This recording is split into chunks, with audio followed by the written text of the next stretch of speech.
Alright, things seem to be working. That is okay. We are live. Looks like it. Yeah, looks like it. Cool. Perfect. Now I can close this. No, I need this. Can't close it. Need this too. And I think we will start it off with, you know what, the finals from last time. That's perfect. We have Zexy versus Swarv. Swarv not actually being Rat Ogre or Boneripper. I let him play last time. Didn't sign up this time. I do believe he is not actually one of the chosen ones that gets to play. Anyhow, we all know Sexy won, but how many of these games did he win? Lose. How many of these games did he lose? We have Sexy on Siege and Swarv on High Elves. Technically a Siege favorite matchup because of their insane Sangors, Sangors, and Lords and Heroes with more weapon strength than the monsters on the High Elves. This tiny little Lord of Siege has more weapon strength than Altharion, more weapon strength than the Frostheart Phoenix. Alright, we have Eagle Claw Bolt Throwers, White Lions, War Lions, Illyrian Reavers in the back, and Fireborn. On the High Elves, on Siege, we have a bunch of mixed horrors, pink, exalted pinks, no, just pinks, blues, Marauders, Sangors, Senegors, Chaos Knights, the aforementioned Chaos Lord of Siege, and a cultist with the Wand of Whimsy. Not a big army which you would expect to see with the Wand of Whimsy. The Exalted Flamer, I've seen it being used to good effect against High Elves, however it seems to have been countered by the Eagle Claw Bolt Throwers, but technically you can dodge if you got the micro. We see the Chaos Lord straight up heading for Altharion, who is ready with his Tempest to receive the challenge.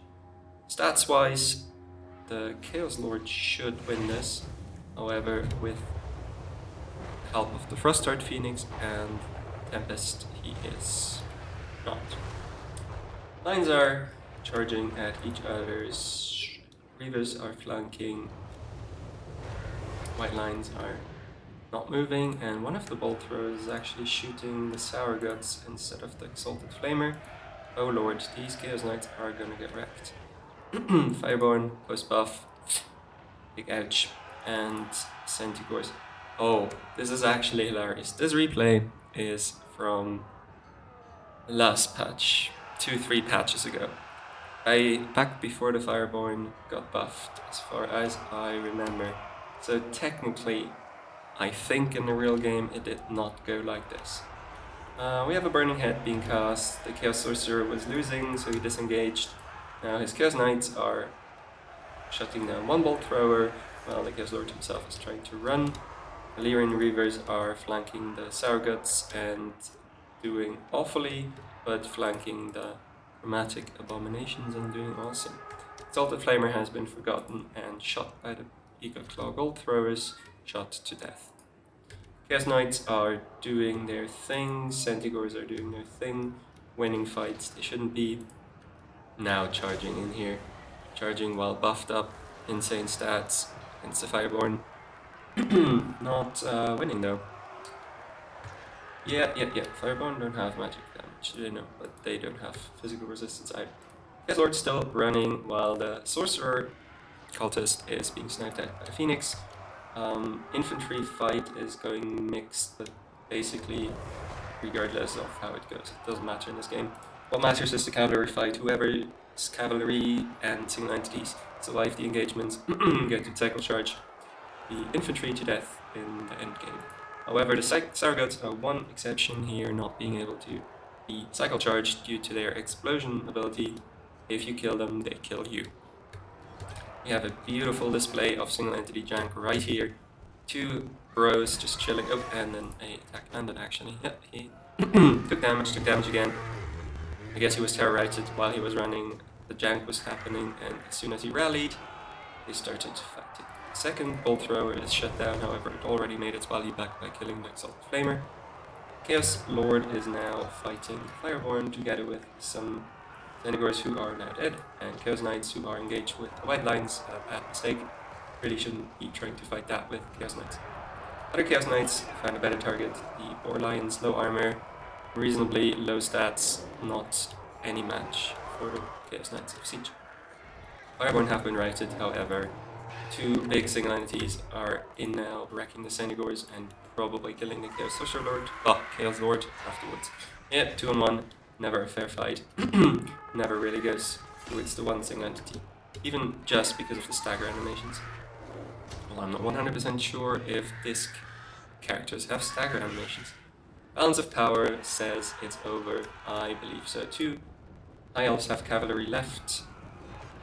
Very few cavalry left. Same as Siege, however, that's army losses, and the game goes. This is not what actually happened. The game was won by Zexy, as far as I remember.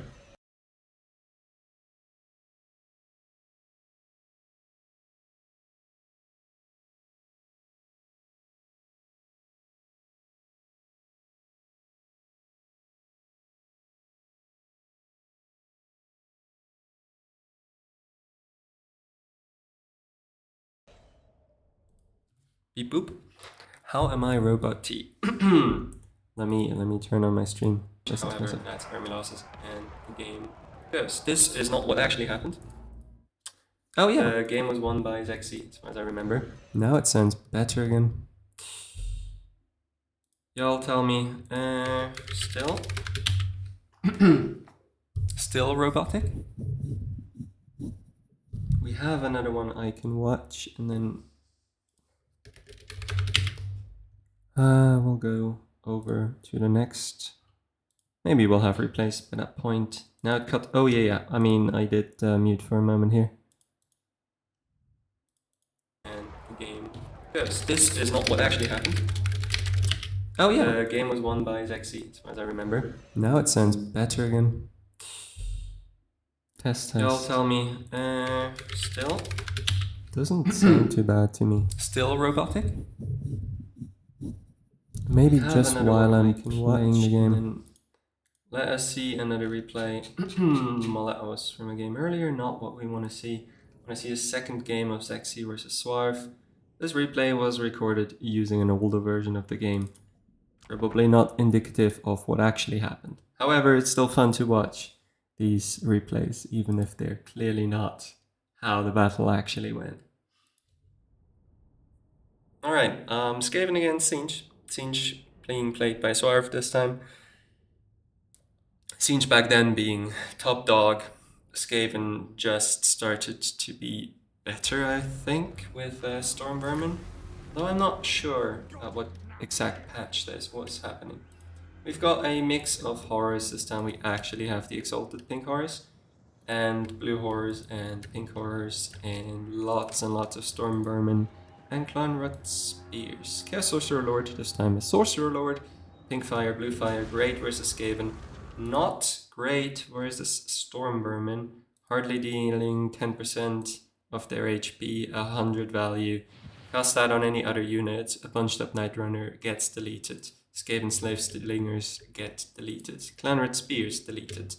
Just 80 or 90 armor. A bit too much for that spell. Good Lord choice here too, with the Grey Seer on his bell, bringing spell and missile resistance, not really being snipeable by blue fire. With the summons, right? Yeah, Dreaded 13 and Vermintide summons. Spawn of Siege spawns always great against Skaven, or at least it used to be before Storm Vermin got buffed. Now I am not so sure anymore. And on the other side, the Doomflayers, now being an actual menace, can do great against Spawn as well. Lots of armor. Spawn not known for their armor piercing damage, however these have armor sundering. Not so bad. Marauders, Spears approaching, getting shot, everything getting shot. On the other side, I forgot the Changebringers. Big piece, big value piece, should have won this game by killing one after another Storm Vermin. However, it approached a bunch of knight and gutter and slinger runners and is now in the process of getting wrecked. Knight runners and gutter runners are very, very good at shooting air units because they have a very direct line of arc of fire compared to slingers who have a little bit of an arc, which you can dodge much easier. What else is happening while I'm paused? Right, Doom Knights have been flanking. Knight Runners, not the ideal target.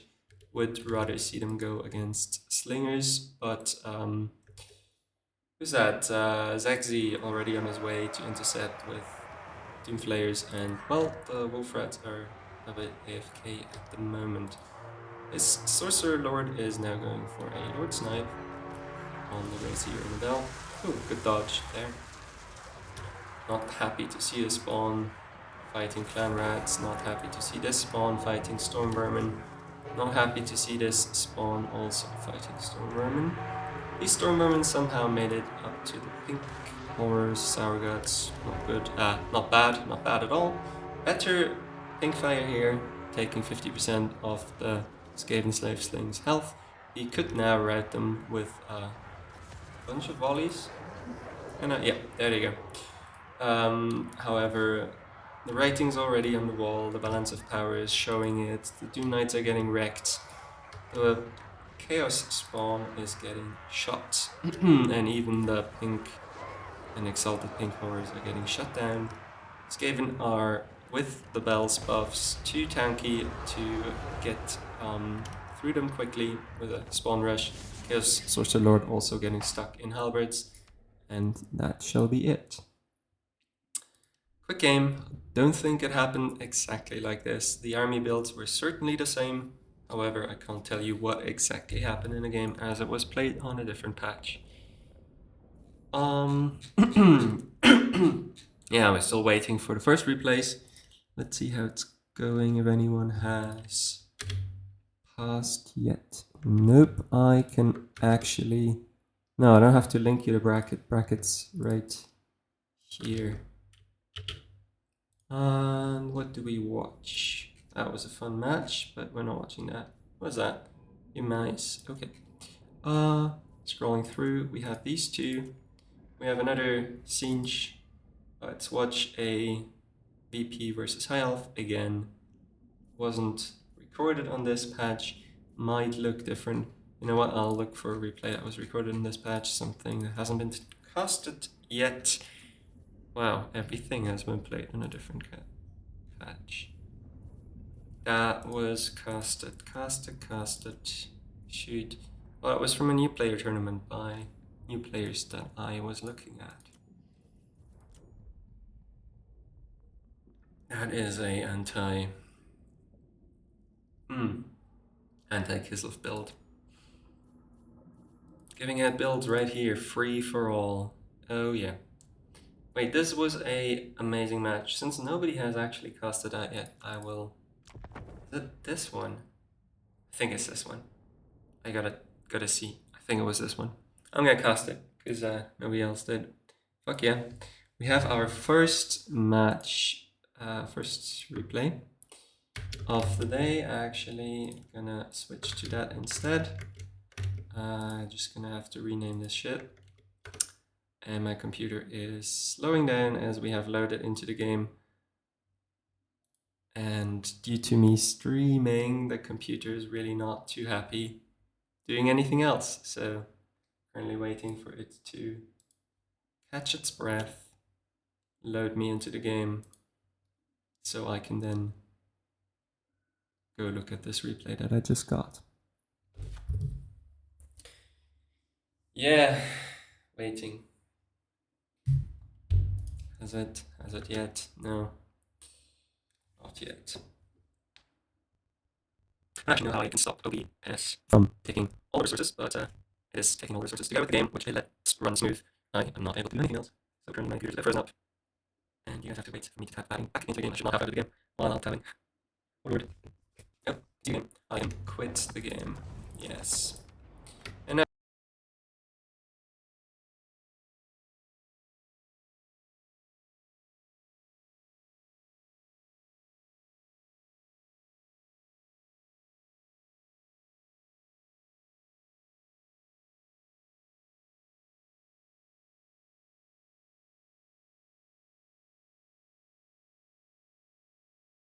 Now we can do things. Now we can do things. This is Piggy versus Zexy. Ooh, actually, interesting.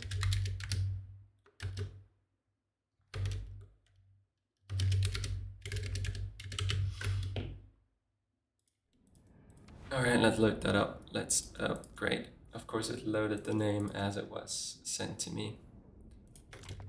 Didn't care for me renaming it. There we go. Renamed it. Wood Elves versus Siege. Technically, you would think is a horrible matchup for Wood Elves, given they have a lot of physical resistance, not actually a lot of magical damage, and Siege has pure magical damage and some physical resistance in their demons. Already loaded in the game, we have a Cav / Durthu build, very, very basic, lots of deep wood scouts, swift sugar shards, a few war dancers, actually 3 war dancers, extremely light on the infantry department, only 1 glade rider, the ranged variant, yeah, everything else is wild riders, including the wild hunters. Durthu with his usual loadout, which is just Sword of Death and Flock of Doom.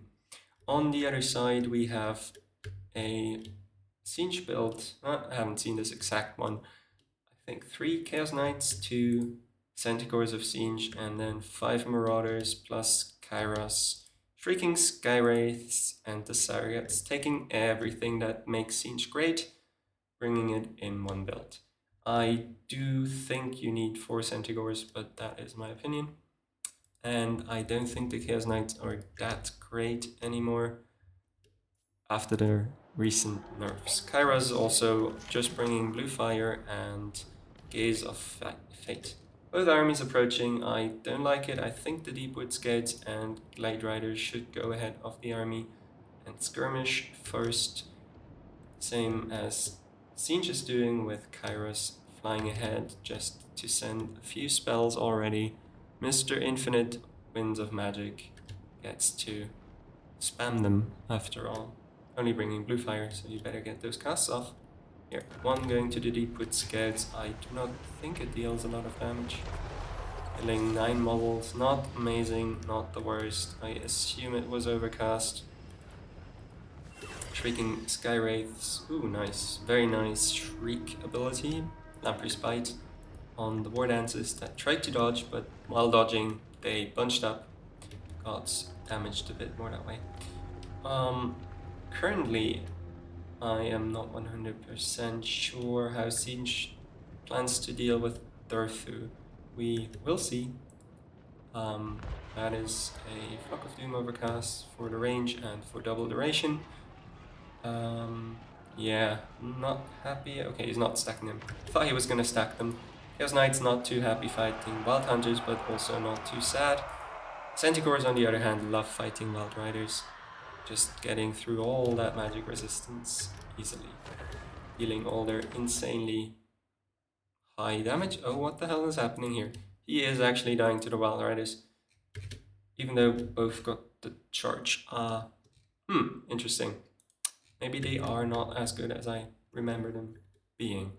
Front lines have kinda been engaged. Marauders fighting Deepwood Scouts, getting shredded by War Dances. Kairos casting a Blue Fire in melee. That is not good. That will not deal a lot of damage. I would love to see the Chaos Knights engage the War Dancers and just kind of run over them. These Chaos Knights already dead. Kairos. Oh god.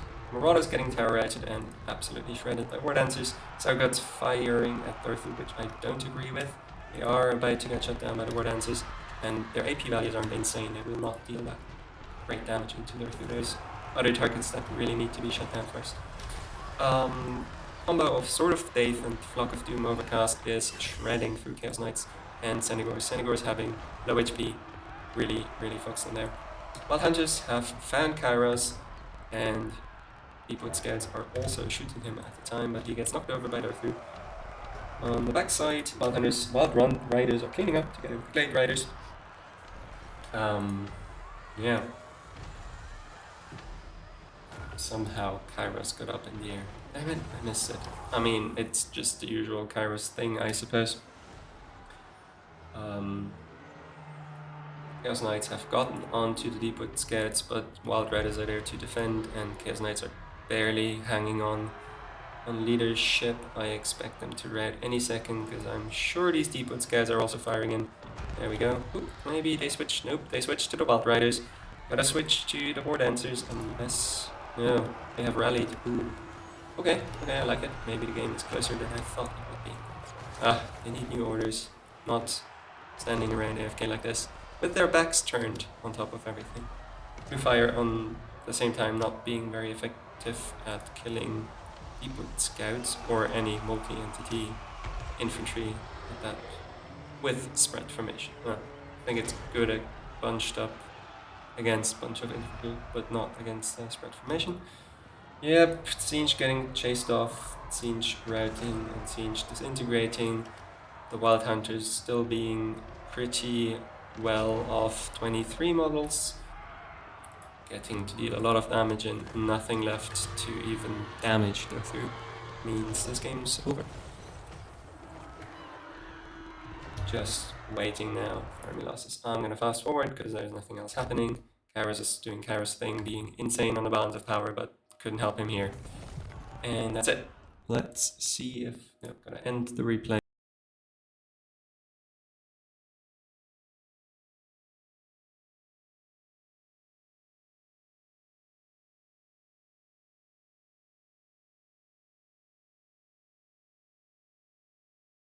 To make my computer lag less, and then I can load to the next replay. That is perfectly fine. It is from Olaf. Let us see what he brought. Going through the values, go through not paying for himself, but dealing good damage, being full HP at the end of the game. Could have dealt a lot more damage. Wild Riders doing excellent, Wild Hunters doing amazing, and everything else did okay, did its job at least. Kairos not so good. All the Marauders basically did nothing. Sour Guts, even if they're losing, they're still exploding, still killing things, so they will almost always pay for themselves. Senegor's getting shut down, very sad. Chaos Knights getting shut down, very sad. Lampreys by Shrieking Skyrays, making their money back by casting Lampreys Bite on War Dancers, and I assume they killed off one Wild Rider. Alright, I win for Pigman. I guess I have to refresh this every time I load a new replay in. Interesting. We have a Warriors of Chaos versus Tomb Kings with a Khalida. Khalida, 2 cats, and oh my god, he brought Necro Knights. A caster, light caster, probably for net. I don't see a single ranged unit against a very narrow, very tall Warriors of Chaos build with a bunch of Marauders, Severed Claw, Harold, whatever his name is. The guy that's really good against Undead. And Summoners of Rage, plus Knights of Immolation, probably trying to get some spellcasts off. I do kinda not like this build at all. Very weak to push up the Great Bows. But luckily for him, Kings did not bring that. Getting a Spirit Leech off the Lich Priest, Chance Burning Gaze, and net on that one, Burning Head and Spirit Leech and Archeon, as you usually do. Don't agree with the Kindle Flame passive. There isn't much that deals fire damage here. Just Archie and Knights of Immolation. Some light skirmishing against the shielded and armored Necro Knight, still dealing great damage as they had turned around. And these are the armor piercing Marauder Horsemen. Neharkara Horsemen just chilling. Spears, also not happy with the spears, should bring swords, almost always swords, unless you expect a very heavily cav focused faction, which I think Warriors of Chaos are not. Keep Spirit Leeching the Lich Priest, while the armies are slowly approaching. Also keep skirmishing with the Horsemen very well. Very patient, very good play from Warriors of Chaos here. The 2 big single entities are advancing. I guess there isn't much here.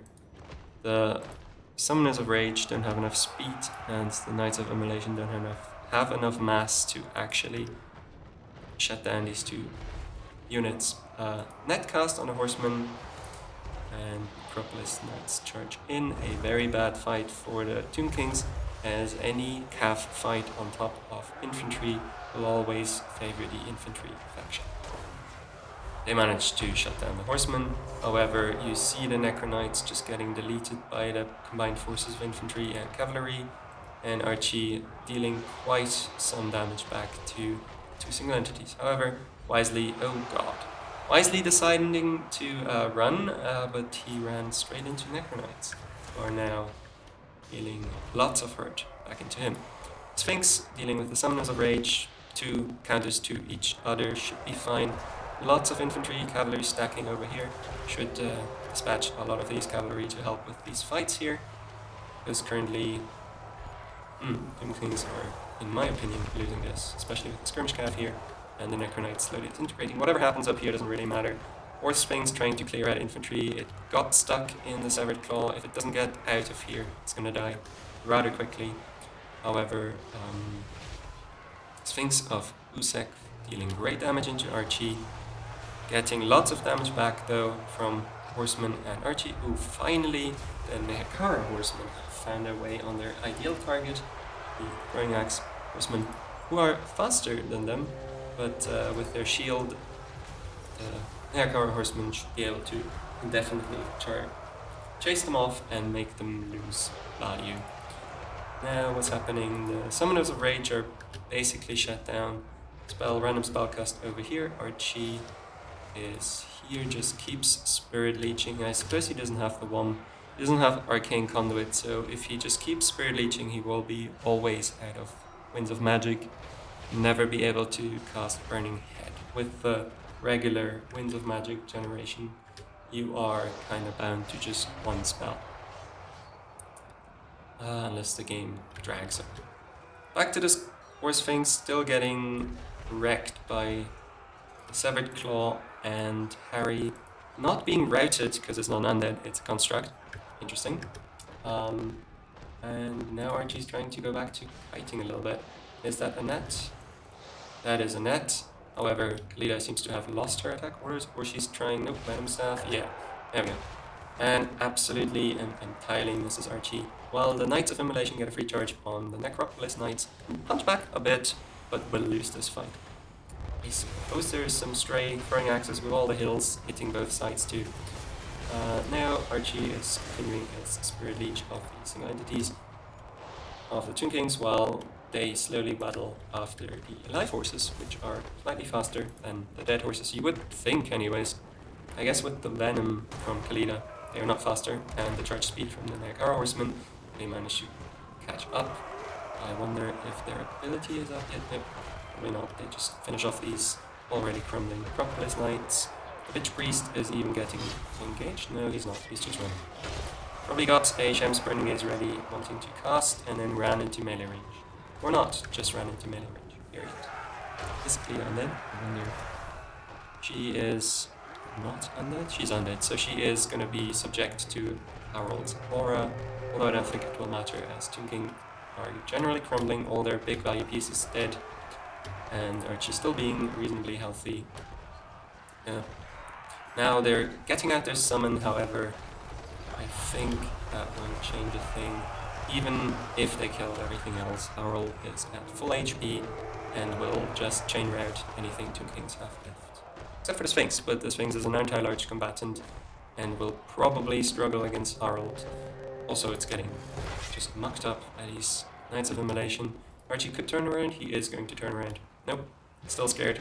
It's fine, you can play like this. It's patient play, there's no risk involved. You have the Spirit Leeches, Kalida's dead, Sphinx is gonna die, everything will crumble. Skeleton Spears do not matter. Oh, he did take the fight. Wouldn't have done that.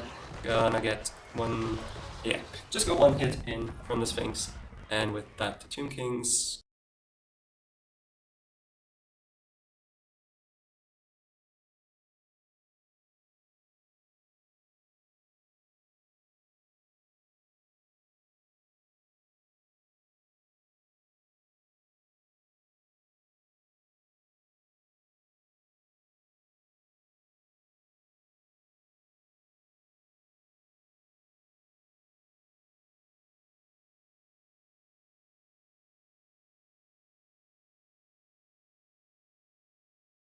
give up.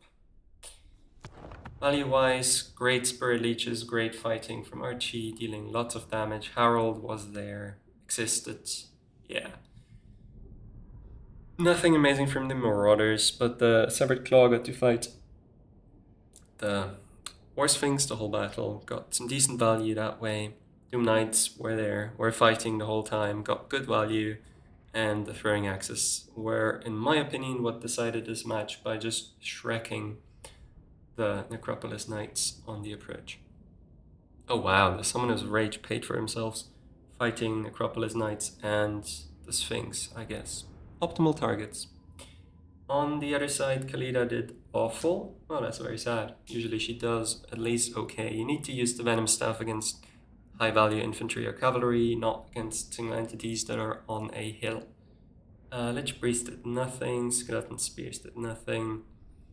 Horsemen did okay-ish, and surprisingly the Necropolis Knights got some value. The Sphinx of Usek, still OP, still getting its value back every single game. Amazing, amazing monster. GG to Olaf. Let's see if we have more replays. Yep, we have another one. That is cool. Another replay from Pig. Having great fun naming his replays. I should technically delete those that I already cast, shouldn't I?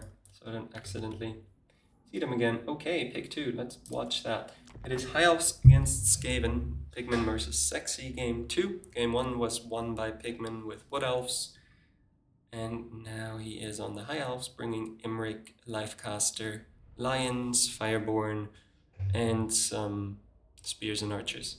Against Skaven, who were expecting a wider build, I assume, judging by the Avalanche Mortars, which are amazing at killing anything multi-entity. And killing it with one shot, so you need 14 shots, you kill 14 units of infantry. Very good. Also brought some Poisonwing Globadiers. Very few Night Runners, not happy about that. In my opinion, you should always max out on those. Like Rat Ogres, he also maxed out on those.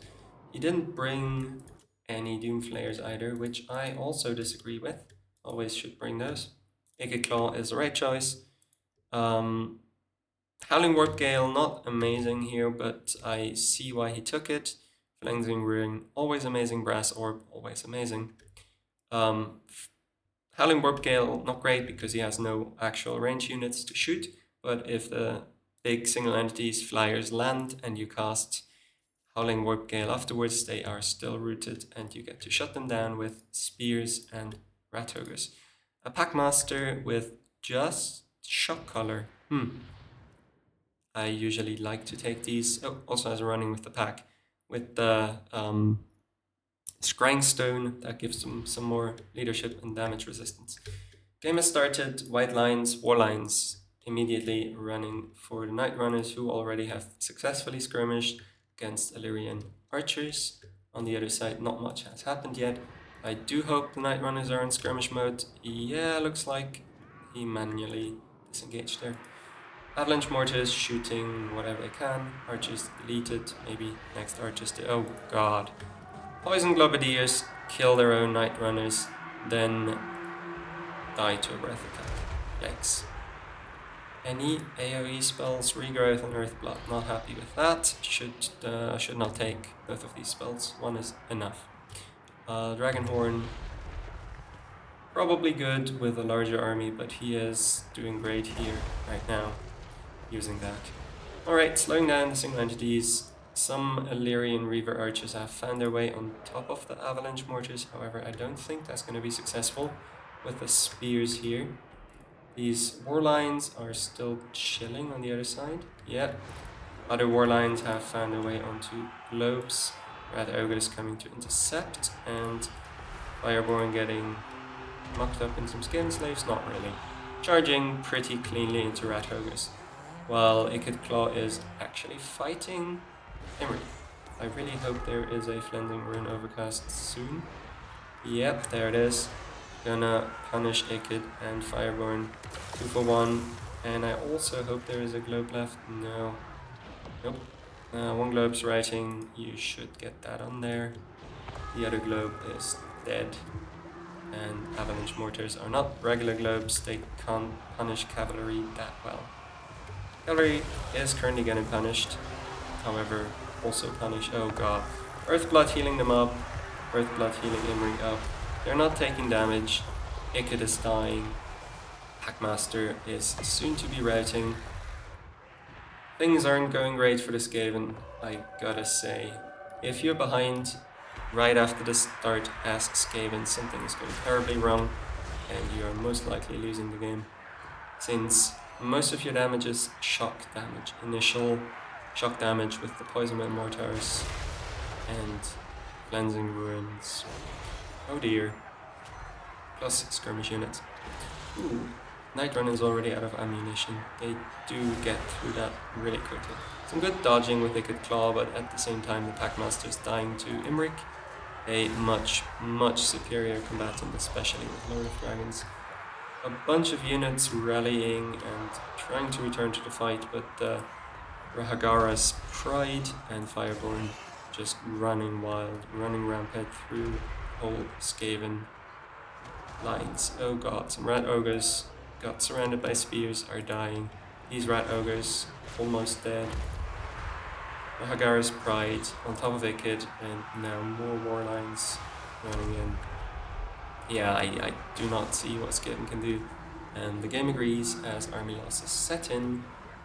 GG 2-0 for Pigman, and I think that means he advances. Let's see what else we got.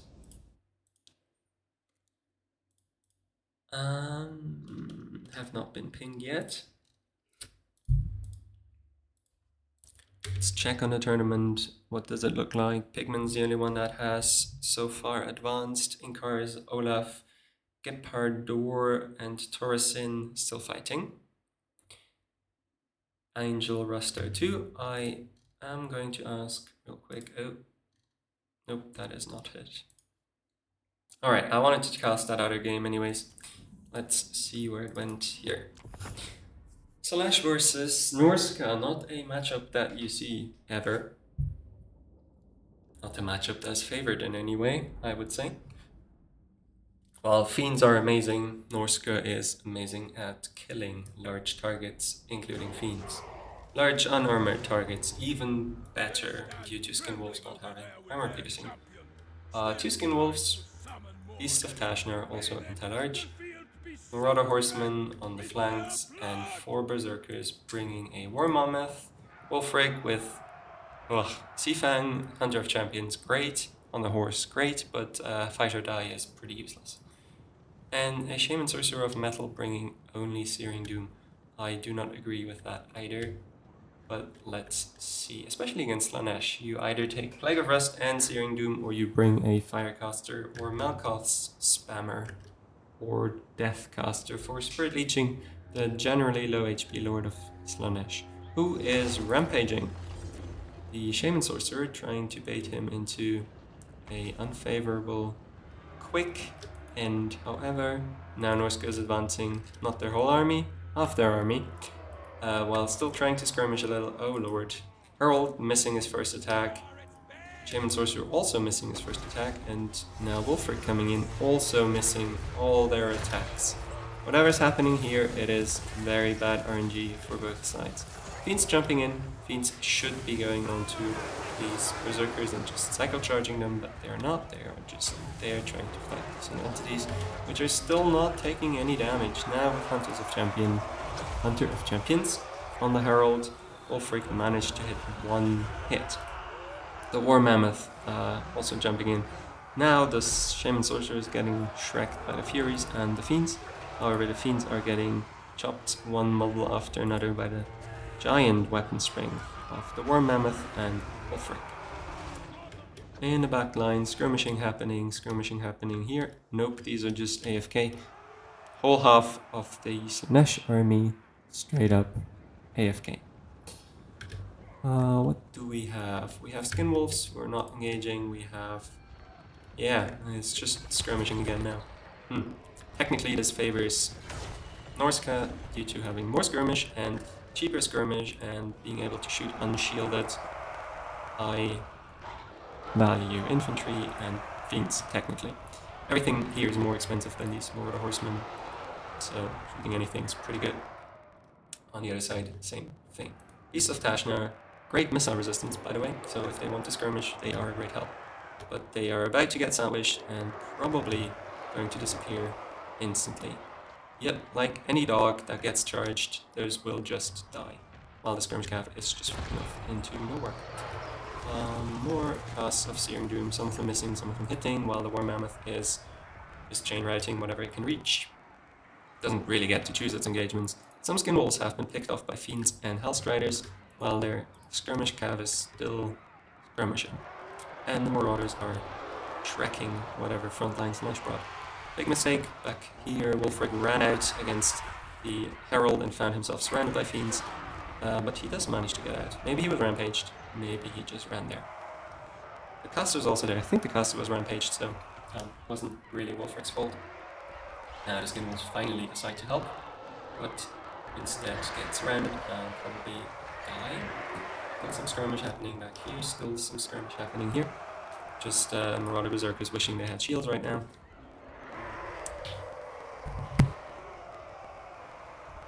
And yeah, Mammoth doing whatever it can. Mammoth doing its best. Oh yeah, charging over here, killing everything in this way because it has collision attacks, as far as I know.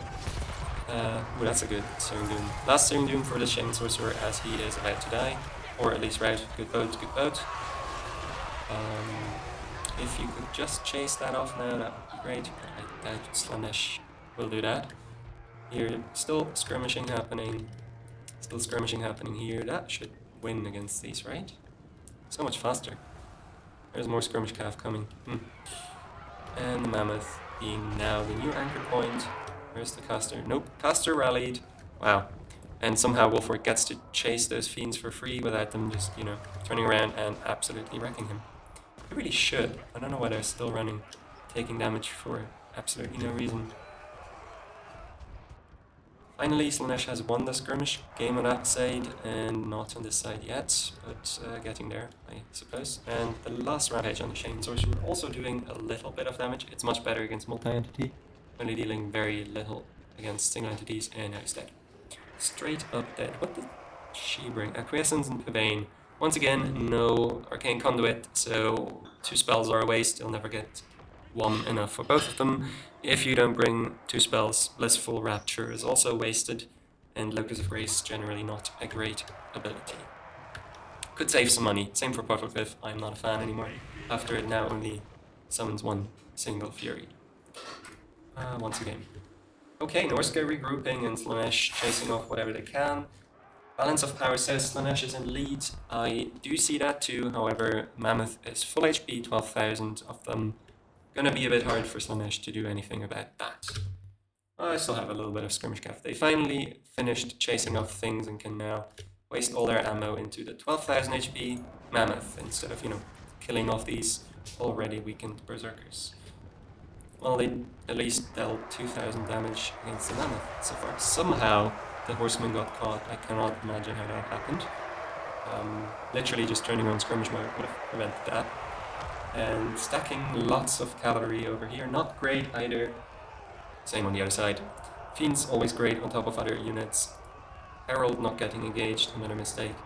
Everything routing here, Fiends just disengaging for no reason. Fiends are great against infantry. They do not take a lot of damage due to their animations. They mainly get shreked by ranged fire and long weapon length units. Any lance cavalry is great against them. Any axe, sword, whatever infantry, not too great. Alright, still a bit more skirmishing, a bit more using that spell. It deals a lot more damage against the multi-entity units here, as we just saw. I know Slanesh is just killing off whatever they can. Hit and run. I completely disagree on that. Just go in, kill something off, don't just charge in, take a bunch of damage, and then charge out again. But it is what it is, and we keep cycle charging, losing lots of health on Slanesh without dealing enough damage against Norska. But slowly and surely whittling down those multi-entity units, still not getting that Herald engaged. 60-55, 400 weapon strength, really good unit, reasonable duelist. I like to fight with her, but Cornelius Blade is not. Now Wolfric is a little surrounded, however, he has plenty of help, so shouldn't be too worried about him. And once again, the Herald runs. Once again, Wolfric gets 3 shots, but misses. Oh no. Herald, however, doesn't miss. Wolfric very much surrounded, no way out. Herald hits another. Oh god, Herald's active. Herald is not tired or exhausted. Probably got a Slanesh permeability somewhere, missed that. Now, Wolfric is dead. Rest of the Norscan army should rout due to that. Balance of Power says it's over. I say it's over, but not as you would think, as the Mammoth is still extremely healthy. And this is not a feral mammoth, this is a war mammoth, and war mammoths have decent leadership. 65, not too bad. It is just wrecking everyone's shit, killing whatever it touches. Fiends are dying. Herald is untouched? Yeah, just a bunch of berserkers holding up by the skin of their teeth. Have anything? Nope, there's nothing here that's giving them leadership. This is not a shrine mammoth, this is just a war mammoth. Gets a bit more leadership, gets a bit more armor, I think. Definitely gets the missile attack. With bonus versus large, I did not know that. Interesting. Almost routing here. Damn, I said it had good leadership, but it rallies into winning combat, I think. Winning current combat, yes. So it rallies, so it shreks those fiends right into this integrating. Gonna turn around, and even Brutes of the Hound are still here. 4 of them valiantly standing in the way of the Mammoth, winning this game. Oop, 2 misses. What's the melee attack here? 38, not great against 79 melee defense, but Berserkers are getting in 1 or 2 hits. Now the Mammoth hits, and I think that should be it. 1 more hit from the Mammoth. We're getting the javelins chucked into this Herald. That's how she died. Cool. Very close game, very cool game.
I really liked the Mammoth performing, and yeah, 2,681 barely paid for itself. We have great value in Wolfric, decent value on the Berserkers. You don't usually see them get any value at all. And rest sucked and died. Slanesh, great value on the Herald, that is very common. No value on the Demonette, also very common. Fiends mixed, 1 really did well. I would have liked them to just stay and fight. There was nothing anti-large that could have contested them. But yeah, the Horsemen did great, all paid for themselves, except for these 2. Okay, half of them paid for themselves. And now we've got more replays coming in. Oh, that is 3 at once. Okay, I can... That's gonna be a bunch of replays now. We'll be busy with the tournament again. I think we'll do Olaf first and then Inkars. Not 100% sure who he fought, but we'll see in a sec. I can delete this. And now we go back here. Still have to refresh this way. Nope. That is Olaf against Inkars. Oh, so we have Olaf against Inkars 3 times. I think one of them we already casted, this one. So we'll do the second one, High Elves versus Dark Elf. A old school matchup, very, very Dark Elf favored, one of my personal favorites. It is always straightforward. You rush in all your units, you kill all the high elves, and you win. No skirmishing, no chasing, no boxing, just a straight up rush. And Olaf seems to subscribe to that philosophy with a nice rushy build. 2 Medusas, bit spicy, but they do kill high elf spearmen, I think, and archers in 1 or 2 shots. Not great against their single entities, however. We have a Tempest and Apotheosis caster from the High Elves. That is unusual. Probably expecting Malekith, or at least the Dragon Sorceress. Finding Morathi, an even better target for Tempest. Morathi brings Soulstealer, Malkoths, Greater Arcane Conduit. She even brought her one item. Yeah, just one of her debuff items, and the Wand of Karaidon. I really like the Doombolt. It is great against Elven formations. Kills lots of models, especially high value in cavalry, like the Fireborn right here. Also, you combine it with a Malkoths, and you get those Fireborn off the map really quickly. Corsairs. I'm not a fan of the Corsairs in the Dark Elf roster. You should bring Witch Elves. They kill 100 times faster, and they die just as quickly. Dark Riders, Cold One Knights, Cold One Dread Knights. Not really a fan of these either, but I can see their use, as they die much, much slower compared to the Cold One Knights. High Elves brought Chariot, Ithelmar, and Lion Chariots. I do not think that is wise, but let's see. I think you just bring the War Lions instead. They do just the same thing, bit less gold and bit more effective. Frostart Phoenix and High Mage, E-lining for Morathi. Undercast Tempest, you should, in my opinion, overcast it, because it will deal a lot more damage, but costs a bit more. Yeah, I think it's just a damage that gets upgraded. Possibly even duration downgrade. Let me check. Upgraded damage, duration 17. Yeah, no, same duration, just twice the damage. Yep. Alright, slow still applies, so Morathi's getting shreked from the get-go. Sorry for the fast forward. Chariot's getting a free charge into nothing here, and Corsairs here. Fireborn getting a free charge into Corsairs, but now getting... Okay, they managed to get out. And again, over here, Silverhands. Amazing macro from the High Elves, already killing off Morathi. Beautiful charge in, charge out micro. Well, if they were going to charge out. And Dark Elves are lacking heavily in that department. Getting their Medusas engaged in melee, trying to shoot single entities. They absolutely suck at that now. Don't bring Medusas if you want to fight single entities. They cannot. They simply do not deal any damage to them. SE Flyer Jank. Morathi, being technically slower than the Frostheart Phoenix, gets to run around freely due to they are not being flying chasing animations. So she's been chilling. I think that's another Tempest, which should spell her doom at that point. I think that the Phoenix should be able to. No, still doesn't. Back here, Silverhelms, first wrecking Black Ark Corsairs on the charge, now wrecking Dark Riders on the charge. These Dark Riders getting wrecked, these Cold One Knights not getting wrecked, but not being healthy either. As long as you keep moving, Morathi, she will not die, because this game is balanced and fair, and single entity flyers are a great unit class. Yeah. Fireborn doing an extremely limp charge due to Malkoths, but reaching their targets nevertheless and killing everything they touch. Lithmar Chariots not being bothered, not fighting anything large, still losing half their HP. Not a great unit. These Chariots at least are surrounded by anti-large calf and dying due to that. Ooh, this is gonna be beautiful. Yeah, half health of a spearman from one shot with Medusa. This is why you bring them. Don't stack your units, but don't breath attack your own lion chariots. God, that was awful. Poor High Elves. Definitely not what they wanted to happen. Is any of these the RR? Nope, these are just the regular Medusae. Morathi still chilling. Nothing can touch her as long as she keeps moving. Balanced game, great game, always amazing. Hopefully she got another spell for the Fireborn, maybe? We'll see. Now the Medusa could fight back here. Yep, that is another Malkoff. She stopped to cast, so she might take some damage. A backshot from the Phoenix, still a miss. Wow. Fireborn still fighting perfectly fine. 24 models, 600 HP, 500 now. But they do not mind. They do just keep going, and as I say that, they rout and die. Cross-eyed Phoenix having enough from chasing invulnerable Morathi, going for the Bloodwreck Medusa, who is an anti-large duelist. But due to HP difference, I think she'll still lose to this Phoenix. Soul Stealer here would be nice. Everything on the high elf roster is rating now. Dark elves can chase it off, but I do not know. They should be fine against the Singularity. This is full of jank. Holy shit, this game is won due to jank alone. Pure jank. Dark elves should have lost at this point, but Dragon decides not to land. Phoenix decides not to attack Morathi in the air. And so, yeah. Phoenix not. Oh god, Dragon's still not landing. I can't. This must hurt. This high elf is cursed. Poor guy. Yep, there's a Soul Stealer I mentioned. Could have placed it a bit better, maybe it will still hit them. Yeah, just having infantry against chariots not great, but since these specific chariots are so shit, they manage to die even against Black Ark Crusaders, and I guess Morathis there. Yep, she's killing off the models one by one. Now they're routing, and Medusa is just chilling. Somehow she managed to get out of this. I have no idea how. The balance of power has completely turned around. Please don't shoot into your Cold One Knight. I think she says she is obstructed anyway, so she's not going to kill her own Cold One Knights. Just like this one just did. Don't shoot single entities, doesn't work. Doesn't work, just not worth it. Instead, attack them in melee with the Medusa, or just don't bring Medusa. Should charge here, should chase down this. Phoenix is utterly fucked, surrounded entirely on all sides. Gonna die.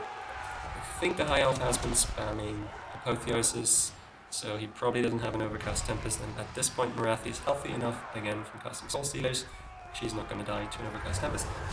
And even dares to go in against the Phoenix, trying to duel it. I think she managed to land, yeah. And now we have lots of armor piercing anti-large cav against two large single entities. And these specific single entities are now clearing out large amounts of units. Of a regular test. Yep, just overcast that thing, it will deal a lot more damage. I know it says twice the damage, but I think it's a lot more on the overcast. And with that, Dark Elves have pulled it back and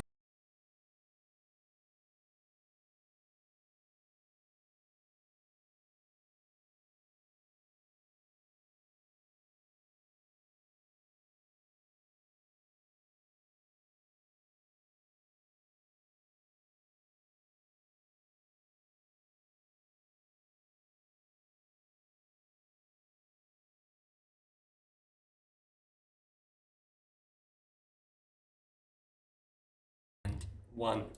Last game, VP versus Kislev. Oh no. Oh no, that is a... There used to be a cursed matchup way before Kislev became good. I would assume it's much worse now. Olaf, however, decided to say fuck all of that and bring a absolute banger of a build with Stanky and a shit ton of kiting Kossars, kiting Akshinas against Carronades. Yeah, those should kill Stanky rather quickly, but we'll see if that's gonna happen. Not very, extremely basic build from the VP. Just lots of guns, some bombers. Don't know why he would bring bombers, but some bombers. Maximum amount of now very cheap decant mobs, hulks, and crabs. Plus a healing caster. Ooh, 3 spells. That is just 2 spells. Healing. Nope, 3 spells. Healing, summon, and gaze. Yep, good spells, good spells. Has the Black Period, a beautiful region and reserves ability with a gigantic cooldown. Technically infinite reserves, but practically you're never gonna last that long. Don't like the all hands ahoy either, shouldn't bring that. It is not long enough, it has no impact. Your lord shouldn't be in danger anyways. Cool. Now that we've gone through this, 145 range on the guns, 150 range on the ambushers, 140 range on the Cossars. Guns should technically be able to shoot. We are going to see if that's going to happen. Stanky's already receiving the cannonballs that she wished for. Beautiful. I love this. After the meta has shifted, you hardly see Stanky anymore, but I do still remember her being an absolute menace. So seeing her die like this, beautiful. Seeing... wait, what? Did he just... Fleet Admiral looked like he killed his own units, but I think those were just archers. And he did manage to beautifully kill Cossars and ambushes right here. Please summon some pistols here. Pistols are amazing.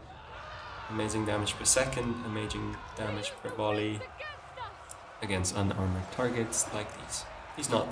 He lets his deckhand mobs be pulled out, shredded and killed without his guns being engaged. Not very good. All the crabs are back here, all the hogs are here. You really need to get these guys. Oh god. And Lamprey's Revenge just running off in the distance while Stanky is safe and sound. Did she even bring? That is useful. Why would you bring that? Maybe for the armor debuff against the crabs, I don't know. And this one is... What the f... I don't know this spell. Is it just a slow and big debuff? Yep, that's it. Wow. Never seen this one brought before. Haven't seen her cast it either. Haven't seen her cast anything, to be honest. But I haven't been looking, so... Don't undercast this Drowned Dead, because Overcast gives you pistols who are just as good in melee, plus they get a shooting attack. Amazing unit.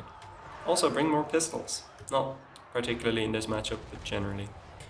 I don't know why the Snow Leopard was brought, but it's running around doing just okay into crumbling handguns now. It's gonna get surrounded by hulks and killed off, but it's fine. It's fine. Kislev still got most of their shooting online. Stanky is still well enough, and maybe they can shut down these undefended cannons now. No, doesn't look like it. Seems to be microing something else somewhere else, because their archers are also shut down. They brought a kiting build and aren't kiting. Wow, just wow. This was one of the most beautiful gazes from Nagash. 1000 value already, just 2 overcast gazes, and it just keeps coming. Carronade's not great against infantry, you see it here. Just killing models, but not many per shot. Oh, that's the spell I was wondering about, so there's a slow. Huh? I guess maybe it helps them not to go back here, but these carronades are already fucked, so... things in the woods have done their job. 1 gun left, everything else is shut down. And at that point, I'm pretty sure the Kislev can just kite out the rest of VP. Although they haven't kited anything so far, so maybe they won't. We'll see. We'll see how it goes. Snow Leopard doing much better than I thought it would against all of these animated hogs. 90 weapon strength, gonna deal 1/15 of its health per hit. Probably should have killed it, but RNG wasn't in their favor. So they suck and die. Stanky just rolling around, rolling dirty, shooting whatever she can. Huge amount of ammunition. Crown of... Oh, she had a missile resistant item. Smart. And she also has a Spirit Bear. Nice. I didn't see it, but she must have cast it somewhere. In here, we have a little pocket of Kislevites just fighting against the Fleet Admiral and its summons. Here we have a bunch of forgotten Kislevites getting charged by 45 speed. Oh wow, those are fast crabs. Somehow this carronade survived and is shooting things. I would like it to shoot Stanky, but I guess the things are fine. Since they are, they are wrecking Lamprey's Revenge due to their removal of healing. Now, that is a mistake. Casting Invocation on a unit that is fighting the Mordheim Dale Wolves, huge mistake. Completely wasted spell, 0 healing gotten, right there. Still Dark Blood tainted on them. They have managed to kill off the Bell Wolves, but they will die themselves now. At the same time, Stanky was casting some Spirit Bear on these animated hulks, completely missing them. I guess that is a long range spell, because I think the projectile only starts its target searching thingy when it has flown a certain distance. And Breeze of Revenge holding on with their regeneration and extremely slow crumbling, but they will crumble and they will die. Somehow Coast is winning this, I guess because Stanky is low. I do believe she could just go and kill the Admiral if she wanted to. There's one healthy gunnery mob that could technically be kited to death, but it's not gonna. And these Kosovo dervishes are cleaning up whatever range was left on VP. Now, there is a very healthy animated Hulk that is just gonna suck and die here, probably. Unless they manage to get a charge. They do get a charge on Leopard. Miss all their attacks. How much charge bonus? 12. 12 plus 28, 40. Should be 50-50 hit chance. They do not hit at all. Now they've hit once. Should rout it soon. Oh god, they're getting shot. They still have only hit it once, so it could stabilize here. Even if it got hit again, it should be stable enough to fight. Together with the Warhammer Bell Wolves, now it also has flanks secured, and Stanky's coming in after being shot, I suppose, by a gaze. Yeah, nope, there's a gaze, and that could kill her. Let's see. Oh my god. Get down, Mr. President. Animated Hulk, blocking the shot, entirely saving his enemy, Mother Stankia.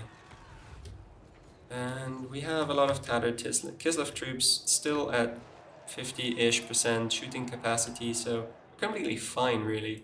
They do not lose any of the damage. Sure, they lost a bunch of models, but whatever models are left are shooting at full capacity.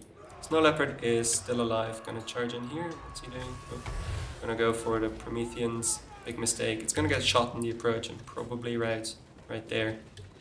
Yeah, they got an attack order against the dervishes. I think they already popped Fire Blood. Yep, should rout any second. Fighting in the forest always... Yeah, no. Now they just got instantly deleted. There, the Snow Leopard actually managed to do good damage into Fleet Admiral, who, however, dealt damage back. Snow Leopard is basically out of this game. Fleet Admiral might get shot to death, I don't know. Don't even know this spell. Don't know if these count for trees. I don't think they do. It's just slow. Oh, he brought the Opal Amulet. Smart. And the Hunger? Yeah. But that one's gonna get heal cap for sure. Stanky is basically routing. I think she has Fire Blood. Nope, also used that up.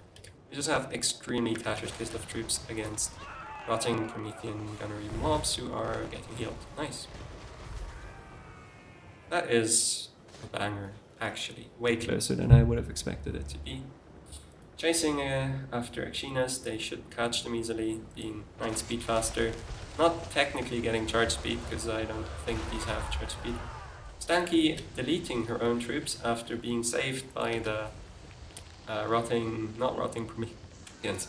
After being saved by the animated hulks from the gaze of Nagash, she now just shoots her own Akshina ambushers.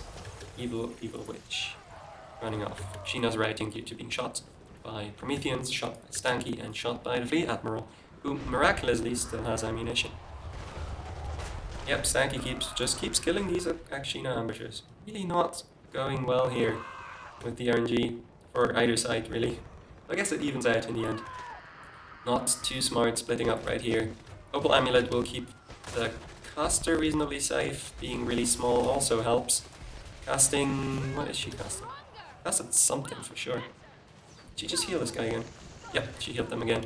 Not being worried about her own life. Healing her crabs. Rocking, I don't even know. She brought the Curse of Undeath to way too expensive for a lord, in my opinion. But it has worked out, so who am I to complain? Stanky just spamming that slow spell, and we are slowly getting kited to probably death. I do not think it's enough though yet. Kislev proccing the army passive globally, army losses, and Pyrrhic victory for VP.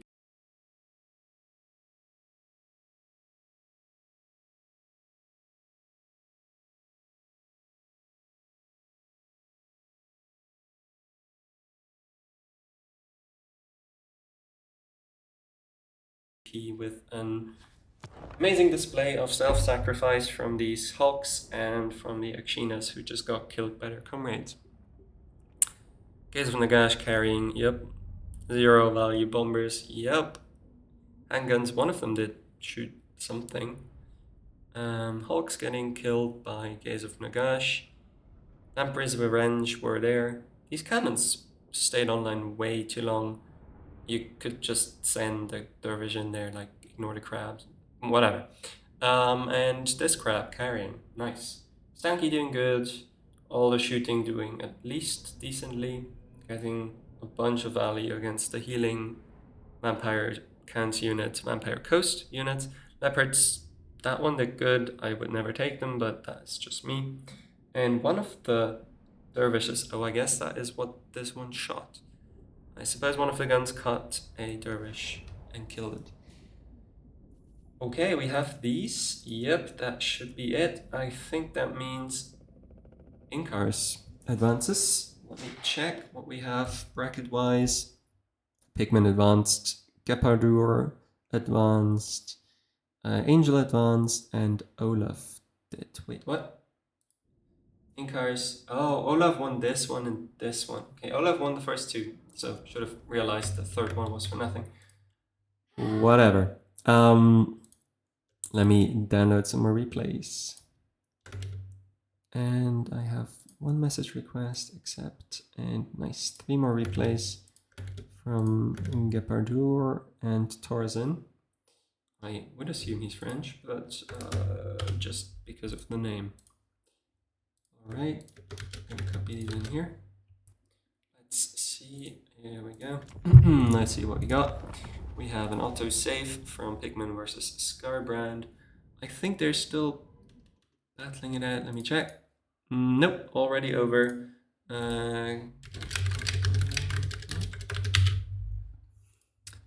Want to know if anyone else... Oh yeah, there is one more from Pigman, and Rusto sent in a bunch that I can check out later.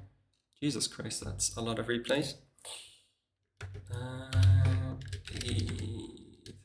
don't even know which number of matches this is, but let's see. Okay, let's go back into the game. Let's get the cast going. We have... Is this the same one? Yeah, it's the same one. Well, that's not useful.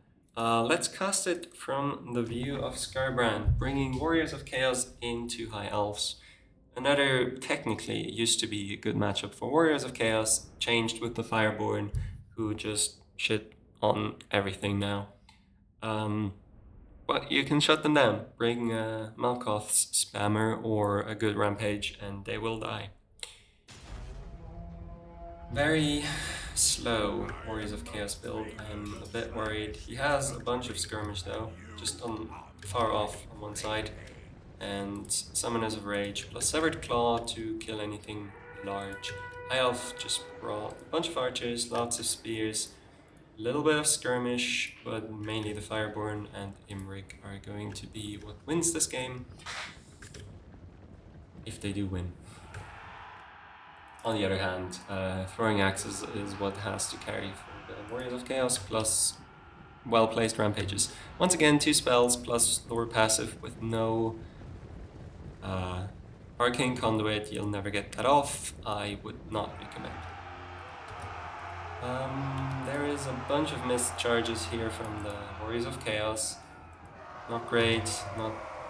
For some reason, they're also playing on Conquest mode. I do not know what's happening, but none of them complain, so it's whatever.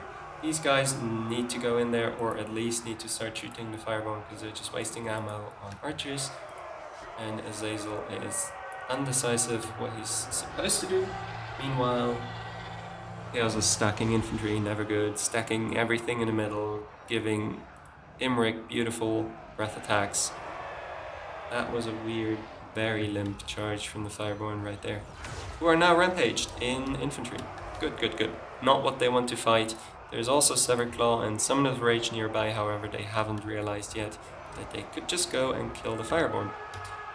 On the other hand, their horsemen have been caught in melee by the much superior High Elf Skirmish Calf, getting shreked at the same time by archers. Zazel caught the High Elf Mage. As an infantry character, he is not as prone to just toss. Never mind, he just knocked them over. Imrik goes to defend. Azazel really has to run. Should be able to get away. It's got much superior speed. And the Fireborn are regrowthed, but also kind of getting wrecked at the same time. So we'll see. Did we have the Chain Lightning already? Did I miss it? I didn't.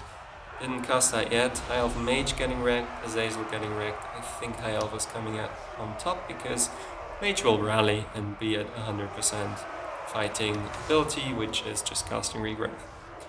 Right? Also brought Earthblood. Again, would just bring regrowth. Don't know why you would bring Earthblood as well.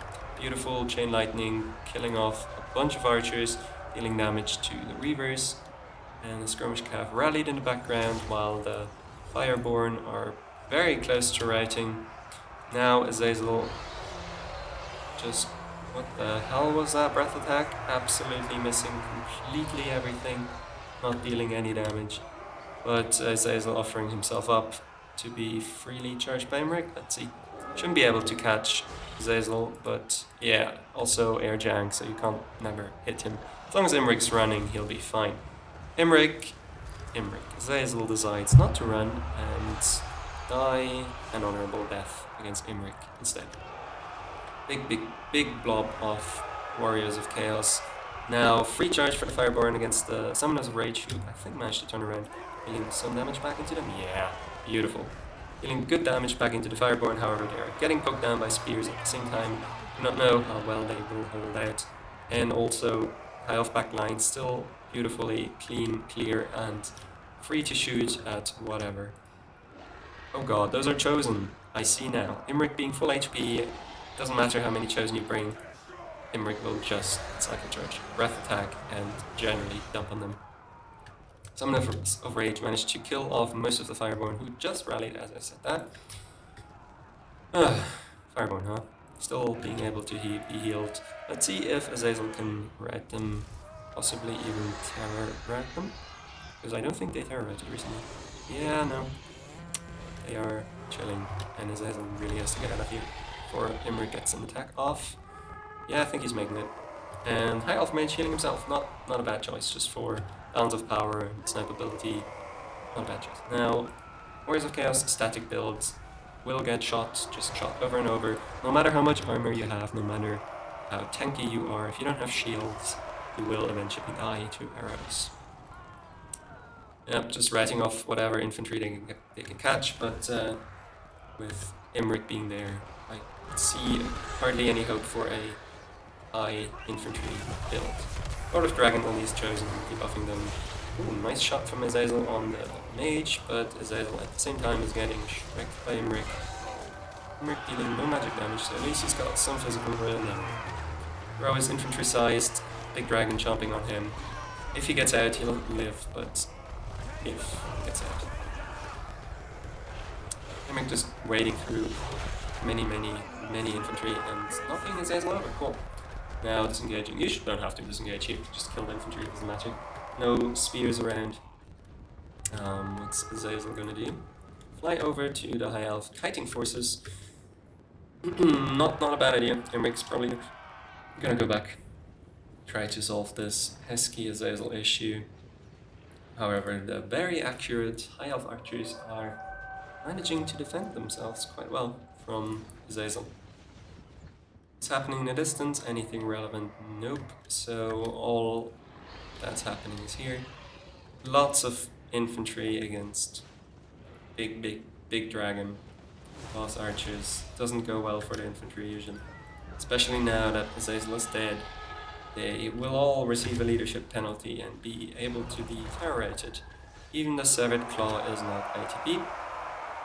Although I guess they don't care much with their 90 leadership. So let's see if Imrik can cycle charge. Never mind. With that, the Warriors of Chaos throw in the towel, give up.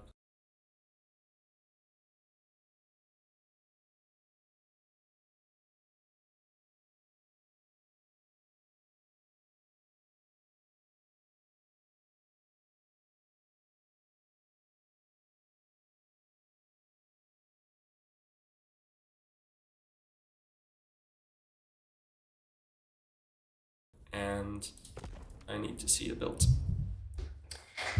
What do we have? Good value on Azazel. Yep, nothing on the infantry, nothing on the... Ooh, wow. Good value on the Chosen. Didn't expect that. Nothing on the Severed Claw, nothing on the Skirmish Cav. Nothing on the Dogs. Good value on the Summoners. Not much on the High Elf did anything, but they killed the Lord. Oh god, these archers did so much damage. And I guess the Skirmish. Anything ranged did so much damage that Chaos decided to throw in the towel. Quick check if we have more replays that I have to look at. Anything I need to check out? Nope, all good. So we have that game is done. We have Gepard versus Thoracine, and Angel versus Rusto. I guess we'll go into Gepardu versus Thoracine first. An Empire game, oh god. Well, we'll just quickly skim through that. We have an Engineer on a Steam Tank versus Orion with healing, War Dancers, Way Watchers, and the 2 ROR Cav. No other Cav. Too much infantry on the Wood Elves. Way Watchers are not going to deal any damage to the Master Engineer Steam Tank, and Long Rifles and Huntsmen will be able to shoot back very efficiently. Let's quickly get through that. Empire is shooting the very low health pools of the Wood Elves. I mean, nice job activating missile resistance, but the Steam Tank can just run over it, and you still take plenty of damage. I would like to see all the Cav just charge in there and wreck those War Dancers, but I'm not sure if that's going to happen.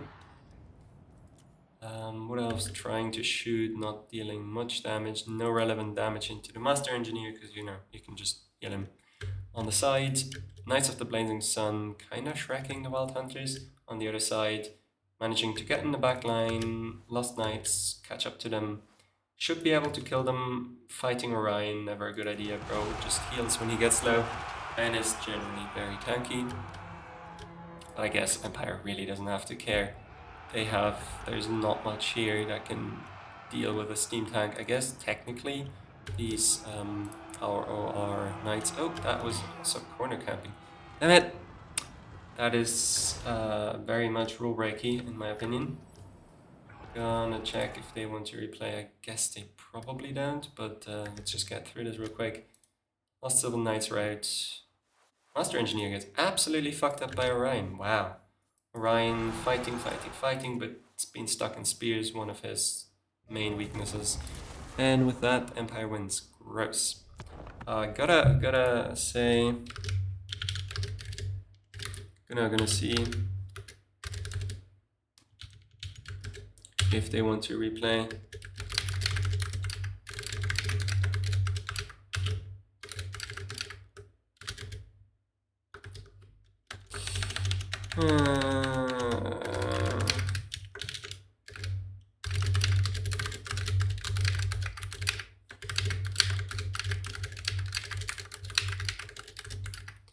What is corner camping?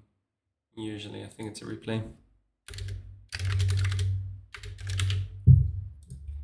I don't think there's any relevant values here. Let me just check. I did play 3 games. Can't actually tell who won. So this one went to Gepardur. And let me check the thing. He did advance, so, well, it's too late now. Should have brought it up when it happened.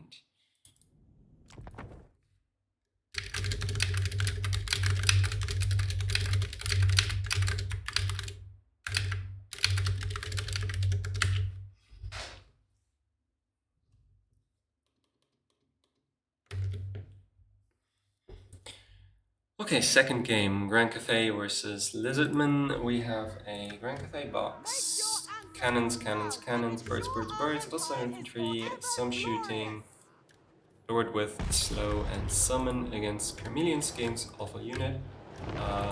Ancient Stegodon, Engine of the Gods. I don't like this unit. It got buffed though. Feral Bastillodon, Rev Crystal Bastillodon, Skink Priest of Heaven. Wow, what is the Lord? Rockar, Hand of the Gods, shooting trees, and then still killing nothing. Wow, that was super awful. Don't shoot that into trees, don't shoot that against Iron Hells. I guess it's still a single entity killing tool. Dragon-blooded Shugengan Lord just chilling because there's literally nothing on the Lizardman build that could hurt him. Chameleon Skinks, I do not think they know what they're doing. That is not good. No, don't run into Jade Warriors. What was that? A spell. I suppose an Overcast or an Thunderbolt. Let's see. Grenade range, nice. That must have been what didn't deal any damage to those cannons. So Stilladin's getting wrecked after the Stegodon got wrecked. Skinks have made it to the front line, but the Jade Warriors will easily dispatch them. And Feral Cold Ones are probably going to get shot. I mean, none of these crossbowmen is currently actively shooting as these are engaged. I think they should be able to shoot. It says firing, but I don't see them fire. They're not reloading either. Gotta give them attack orders if you want them to shoot. Oh, cool, they're getting shot down by Feral Cold Ones now. Well done, but birds are there to deal with that. Ooh, I missed 2 Ripidactyl Riders Vanguard deployed that could get on top of these cannons and stop them from shooting. Another Thunderbolt, doing nothing. Rokar chilling in archers, definitely not meant to kill infantry as he is doing very badly, even against ranged units. And more cold ones. The box wasn't tight, so Lizardmen managed to sneak in on all sides and shut down many of these ranged units, even bringing, Ancient Engine of the Gods, Laser Dino, lasering birds. That's fine. Maybe even lasering some Jade Warriors. That is even better. Wow, beautiful. Killing a lot of them, but receiving a ton of damage in return from the cannons that have not yet been shut down. There's Feral oh yeah, got caught by the birds. Ripidactyls getting stuck on spears is not gonna go well for them. Chameleon Skinks, actually Peasant Long Spear is one of their best targets here. Should be firing there. In there. Rokar at this point still mucked up in infantry. Not much left on the Lizardman roster. I love how these cannonballs just bonk into the big dino and then go on the floor. Maybe we can see that again. Maybe it will rout and the game's over, but I want to see the cannonballs again. Nope, just hitting. Oh, still hit him. Hit the ground and then hit the dino. Now this one just straight up hit the dino. And that one too, right up his... Oh, we shouldn't be watching that. And the dino's dead. Yikes. That went right in its normal place. Poor dino, I hope they get new orders. That was a good Hand of the Gods, killing just one model though. Never mind, it's not worth it. Don't bring that spell thingy ability if you plan on using it on multi-entities. I think it's just a single entity sniping tool. Now this poor Bastillodon gets poked from all sides, which it is immune to. Doesn't care where it gets poked from. It does, however, care very much about getting shot. And the shooting just got shut down, so maybe it's not getting shot that much. There's a bunch of dinos still rampaging in the very healthy infantry of Rankathay. I don't think they can do it. We are going to skip through this. I am slightly lagging when I'm skipping ahead, but it doesn't matter. The Thunderbolt doesn't change anything. It's not a crack clearing spell. It doesn't deal well into infantry. So yeah, slowly getting whittled down. Poor dinos. Now Krokgar versus the world. The world will win.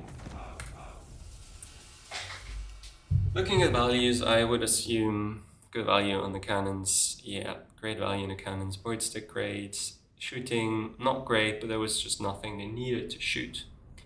On the other hand, no great value. The Ripidactyls did okay, and that one Engine of the Gods thingy did okay. Didn't even rout anything though. Okay, game 3. Another High Elves versus Dark Elves. Feels like I've casted that today. A pure Cav plus single entity, an illegal build? Wow. Nope, Moondragon and Moondragon. Never mind, those look like Star Dragons to me. It is just Moondragons. Another Medusa. Not a fan. Not a fan of the Dark Shards, but I can see why you would bring them.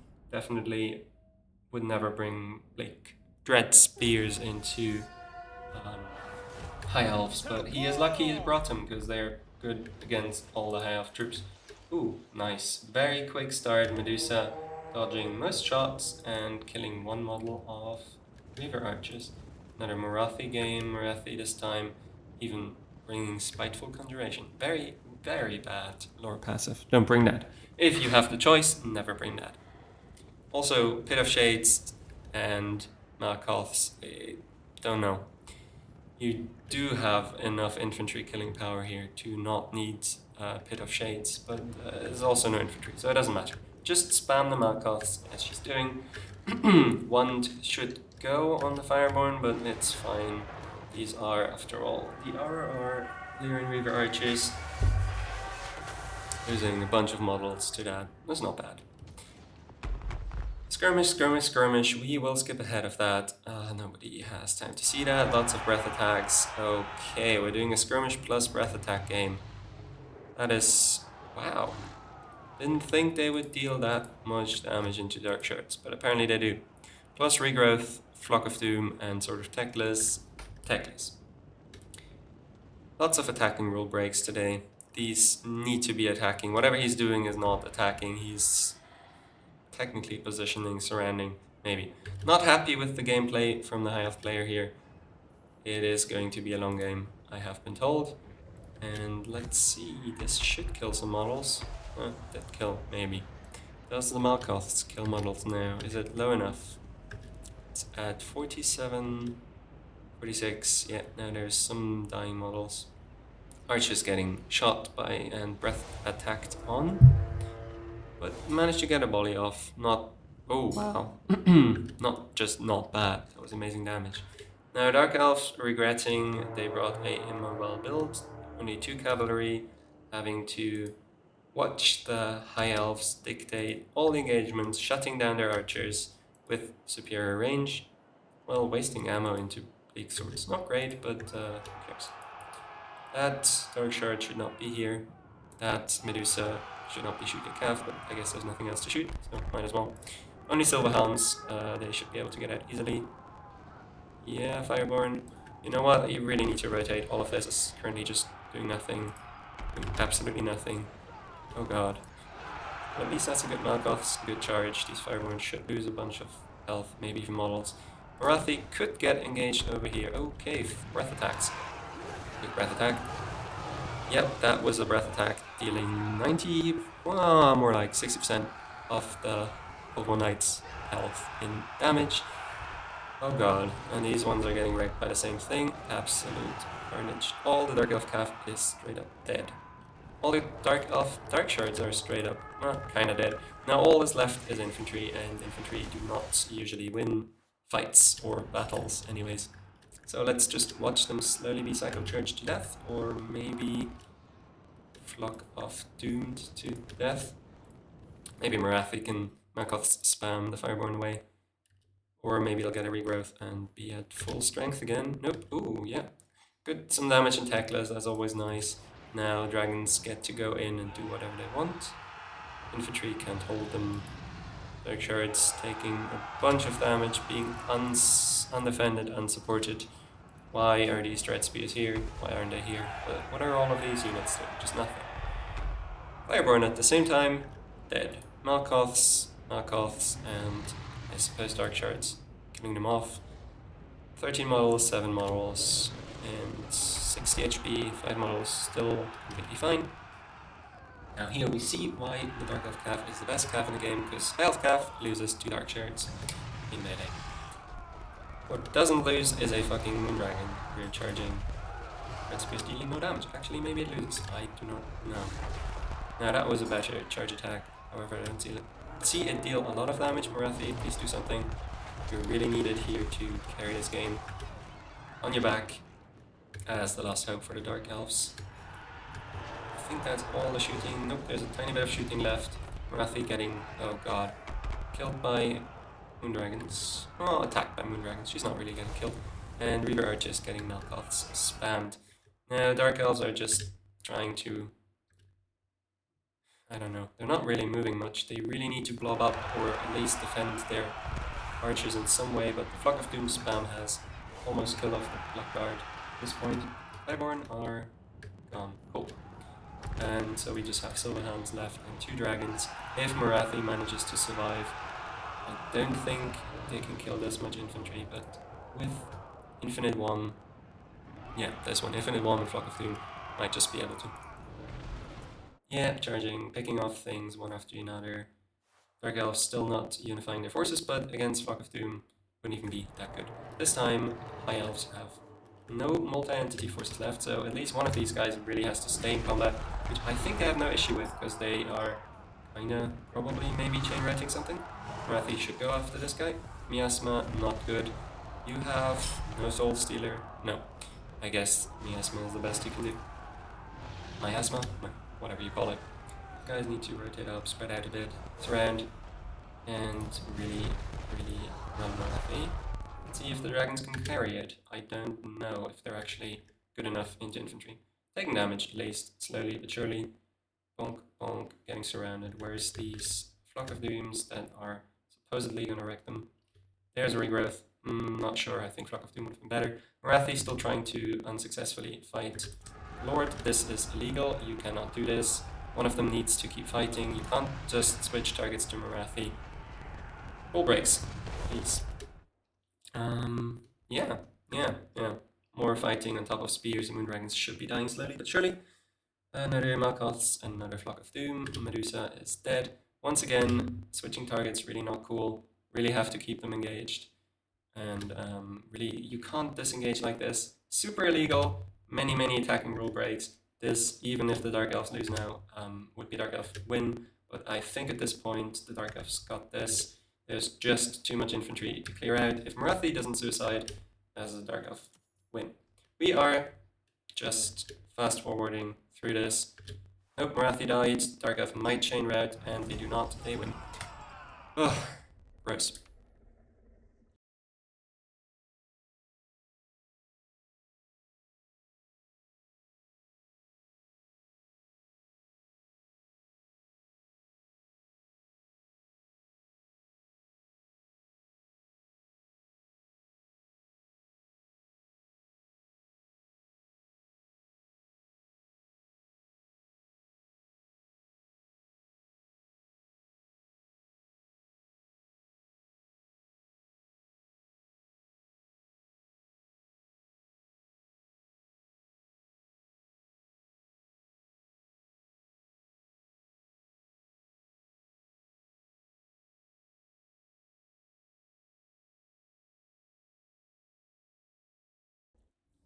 Gotta shame Taurus in here. That was not great play.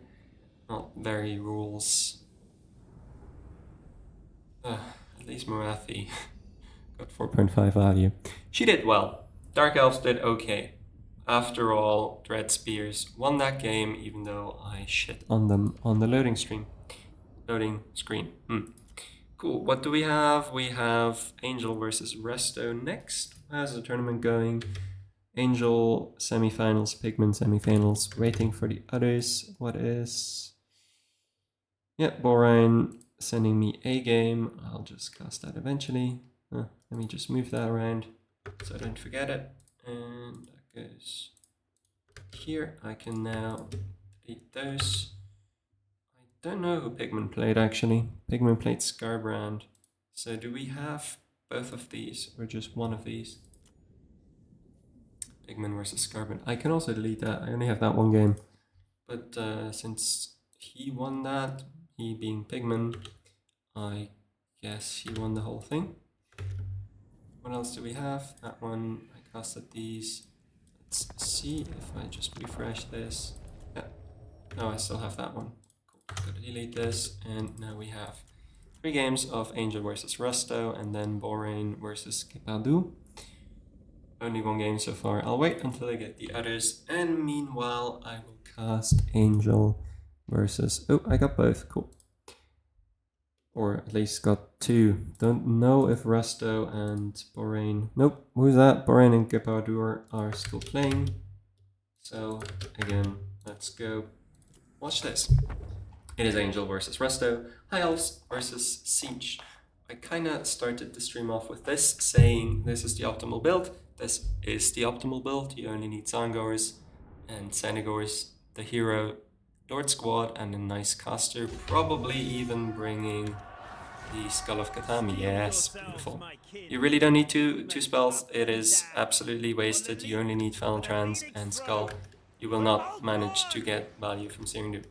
On the high elves, the game has started in Vanguard, so all the Zangors are getting pelted by Sisters, Archers, Lothern Seaguard, even Eagle Claw Bolt Throwers, and Techless bringing maximum loadout, regrowth, Flock of Doom, Net, Fury Convocation, no Sword of Techless. I am confused, but so be it.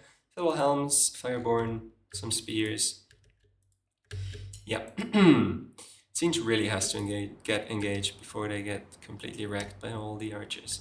These single entities should be able... Oh wow, he brought the book, that's cool. Book and what's this? Change or die. Also, cool ability, never see it, I would never take it, but yeah. Senegors are fanning out, hopefully to engage the Fireborn. Oh my god, he managed to Buna instantly on the first cast of the Book of Secrets, which is random. You could get any of these three effects, with Buna obviously being the non-plus ultra absolute best effect you could possibly wish for. Now, this guy is stuck in archers really bad. The archers could turn on guard mode and just start firing at whatever. Silver Helms against Senegors, who are rear charging. Ooh, wow, can't miss this. Yeah, and that's pretty good, wrecking mostly Zangors, but wrecking the spears too. I know there's a blue horror, but it's not going to have any impact, so I ignored it. And now we have Silver Helms fighting against Centigors and Chaos Lord.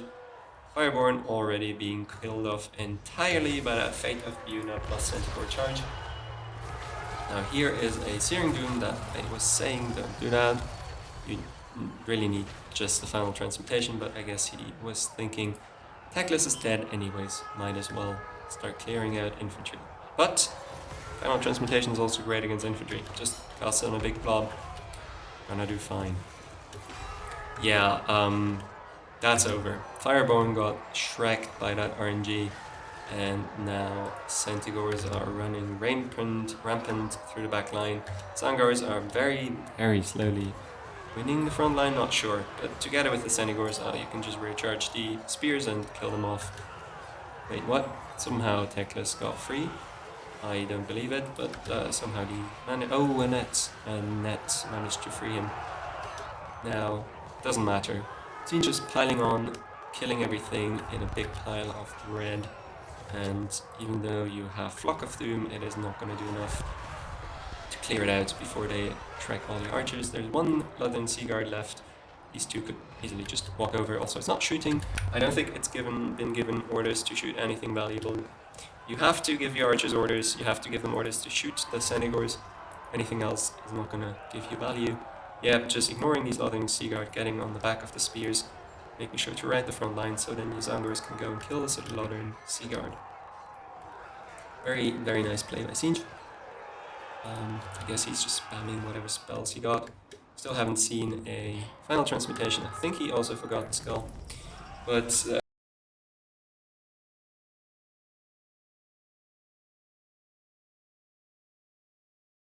game's over. Game's over quickly. Really well played by Resto. Sorry, Angel, you got overrun. It's not a great matchup for High Elves, and you do have to play it slightly different than what you did.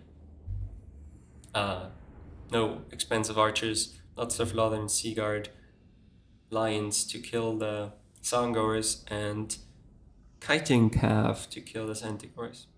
Plus a lord that doesn't just die to these two guys. Second game is... Oh god, I hate this. That's my Skaven build versus a Demons of Chaos build bringing 3 Fiends, which is the exact number of Fiends that you need in every single matchup.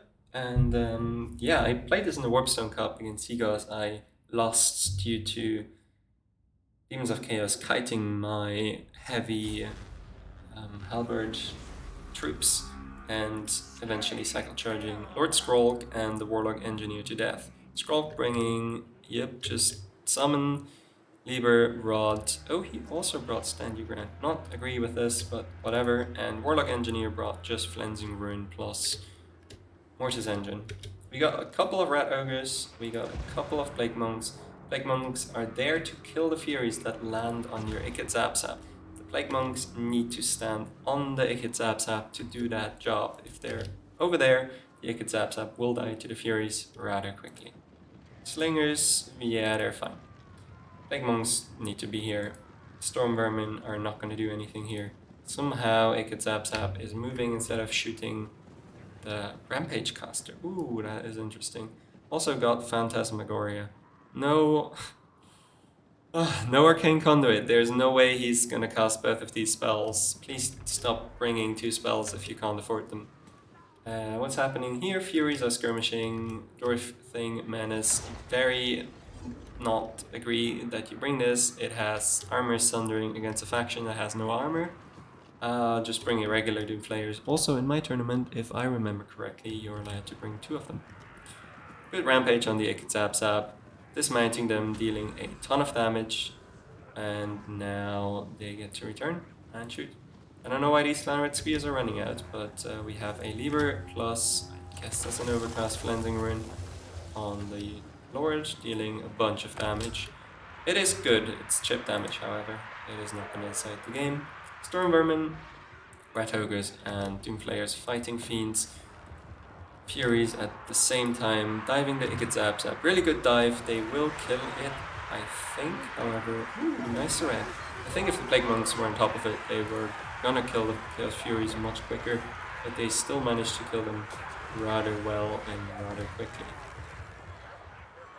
Yep, Chaos Fury's dead, Ikit Zap Zap alive, well done.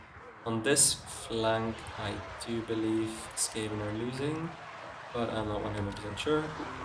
Good Fiends here, and now the kite has begun. Demons of Chaos have a bunch of long range, have a bunch of ranged troops left, and could now just shoot, but instead decide to engage with the Fiends. That is cool too. Due to their high mass and fast speed, they can do whatever they want. I think the only thing that can even remotely stop them here are the Doomflayers, and these Doomflayers are not going to live long against the Fiends. Lords took a bunch of... oh wow, these Fiends are getting surrounded. Somehow they managed... they got stuck in spears and are now attacked by the 2 Singlalities and will probably... nope, they're fine. They made it out completely fine. Beautiful. Pink fire, blue fire. What is it? Blue fire. Onto these Night Runner slings. Ooh, fire back, dealing maybe half the damage. I guess they have more ammunition, but it's still sad to see how little damage they deal. Just send these blue horrors to kill them in melee. They should be... nope, outstatting actually. Night Runners are outstatting these. Maybe it's a good tech, I do not know. Same time, Pink ROR is shooting the Ikit Zap Zap. That hasn't managed to shut them down yet. I guess if that Lord comes into close again, he's going to die to another Lieber. Rod hasn't been used. Big mistake. Got a big cooldown, you have to use your own cooldown. And Lieber needs to be saved from Lord. Yep, oh there's the Rod, that's good. However, you have a whole total of 850 value here. Even using it on one Fiend will give you better results than whatever this is. Fiend's now smelling a good opportunity to jump on Dwarf Thing Menace. To kill off the last mobility for the Skaven, never mind there's a Rat Ogre, but kill off the second last of the Skaven mobility. However, the Dwarf Thing Menace are punching back recently. Clusters, Halberds, plus there's a Lieber on the Lord. What is that spell? Oh, it's just a Phantasmagoria. Not very useful if there's nothing here to take advantage of it. Clanrat Summon has found its way in the Pink Chorus. That is a really good use of the summon. And the big Skaven blob right here, no blob punishment from Demons of Chaos. So Skaven is slowly grinding it down. I wonder if they can kill off the stragglers now. Kill off these Clanrat Spears, rear charge them, red them off, then rear charge the Storm Vermin, ride them off. And eventually you will probably still lose your Lord to the spells, but No, I don't think there's that much the Demons of Chaos can do in this case. They're engaging too many troops in melee here, and they really should just be kiting and killing off stragglers a bit more. Lord, the Demon Prince still not daring to go in too close, so not to catch another Overcast Flensing, although I don't think Skaven has it due to frequent use of Vermintide Banneret Summon. Yep, lots of grinding. This isn't gonna go too well for the Demons of Chaos. I think the Fiends are gonna take a bunch of damage here that they don't need to. However, very close, should be terror rating. And they do terror rate. I don't actually know where to see that. I don't see it on their card. No, they just naturally ride. They're not ITP. Maybe they just recently? No. Does this guy even have terror? Yes. Should have terror rated, maybe I couldn't see it. Sourguts, now ideal target anything with low HP, because their explosion just kills it off. The more units you stack on top of the Sourguts to kill them, the worse for you, because their explosion is airy and just kill them from around them. Even while crumbling, they still kill you. Let's see if they can wreck those escaping troops. There's some Stormvermin halberds here that are getting evaded slowly but surely. Rat ogres are doing actually fine, even though they're getting exploded in the face. Oh no, these Stormvermin are very close to just writing off. If there was... Oh, that's a good spell. I guess I lied. I guess he has enough Winds of Magic to cast Phantasmagoria and Pavane. Nope, never mind. It's Lord Scroll's ability. Killing off the Sourguts and pushing back the Fiends now. Ooh, there was one for a undercast. Shit, an overcast. Cleansing Rune, that could possibly kill Demon Prince. Seal the Skaven, Seal the Demons of Chaos Fate. Also Skaven Fate. I guess they would just want it from there on out. I don't think... No, don't come close. You'll hurt your own troops if you just go into melee with them. I know you want to terror out, but you're going to hurt your own troops more by moving into that area while Cleansing Rune's still on top of you. And also making yourself vulnerable to single entities who could technically attack you. Maybe they aren't engaged enough. Okay, Demons of Chaos has a chance here. These specific single entities are not the best crowd clearers. Whilst Krog is a very, very good melee combatant, especially against unarmored units. Engineer is not. Good raid. Good terror raid even, but oh no. Another... God, I have so much Winds of Magic here. Jesus. Another Klein Rat summon should seal the deal, I guess. Let's see, the Fiends engage, very good, just chase off whatever's around, and we'll fast forward through that. Nope, he re-engages, big mistake, should seal the fate of the Demons of Chaos. You could have just chased off this thing, and then fought on top Fiends, and Roshin, the Darkened Prince. Now, I think you seal the fates. Going into melee with that and dying off. Yeah.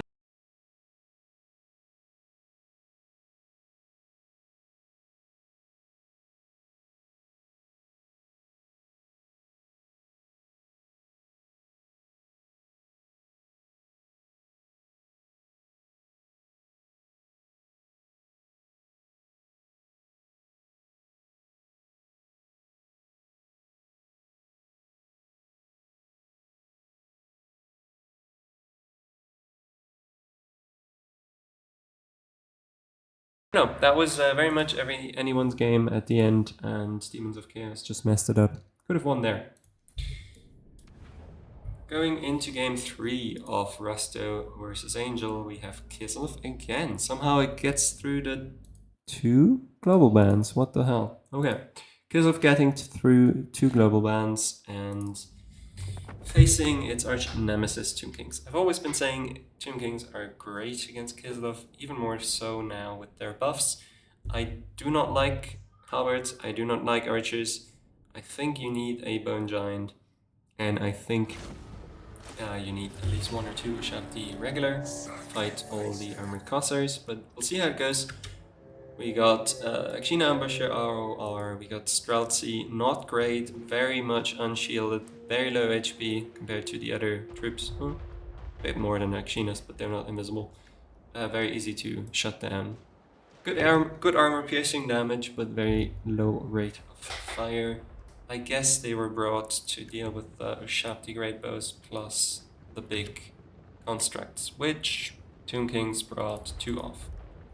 After the buffs, very good choice. What do we have? We have only Usurian's Incantation of Vengeance, but a lore passive that I do not like to see. 1 spell plus lore passive, never worth it. 6 seconds of a tiny bit of heal, really, really not worth it. Also, it doesn't even affect your Sphinx. It does affect etc., but not the Sphinx. Kostelton. Don't know why he's taken. I wouldn't. But I guess he's got a heal. I guess he's tanky. So, yeah. Should have taken a cheap caster lord, in my opinion. But Kostelton is much harder to snipe. Caster with Hailstorm and Hawks, no WOM region. Once again, don't bring 2 spells if you can't afford them. A bunch of warriors. The Oath Brothers of Tor, probably a response to the expected War Kitties. Not a bad move, these are an amazing RR, the ability is straight up overpowered. But, also not really vulnerable to Usurian's Vengeance, Incantation, whatever. But let's see. We got some Kislevet warriors engaging in spears, getting straight up half health by a beautiful side charge of the Sphinx on the other side, frontal charge from Cetra, getting pack trapped, and oh no, they can't see. Why? Oh wait, can they actually shoot him? They're shooting something. Maybe just the hill. Yeah, terrain's not being great. But Zetra being unpack trapped again pretty quickly, can now just run away from all shooting. Should be safe, should be fine. Skeletons fighting Kossars, they will grind for ages. This is why I like the matchup, because your skeletons are just not gonna die quickly. You'll get not necessarily a lot of value out of them, but you'll keep all the Kislevites from shooting, which is great, huh? Kostelton somehow found his way on top of Tomb Guards and is now getting shreked by 2 cats and Tomb Guards. He is not long for this world. RIP. More Tomb King's infantry getting into the back line. I think even though the stats say they wouldn't, they will do extremely well against the Streltsy, possibly even beating them in melee. Tomb King's back line, not necessarily shut down, but pressured. But there's Tomb Guard Halberds, which are protecting against the Oath Brothers of Tor. Oh wow. Chosen of the Gods already ran through most of their ammunition.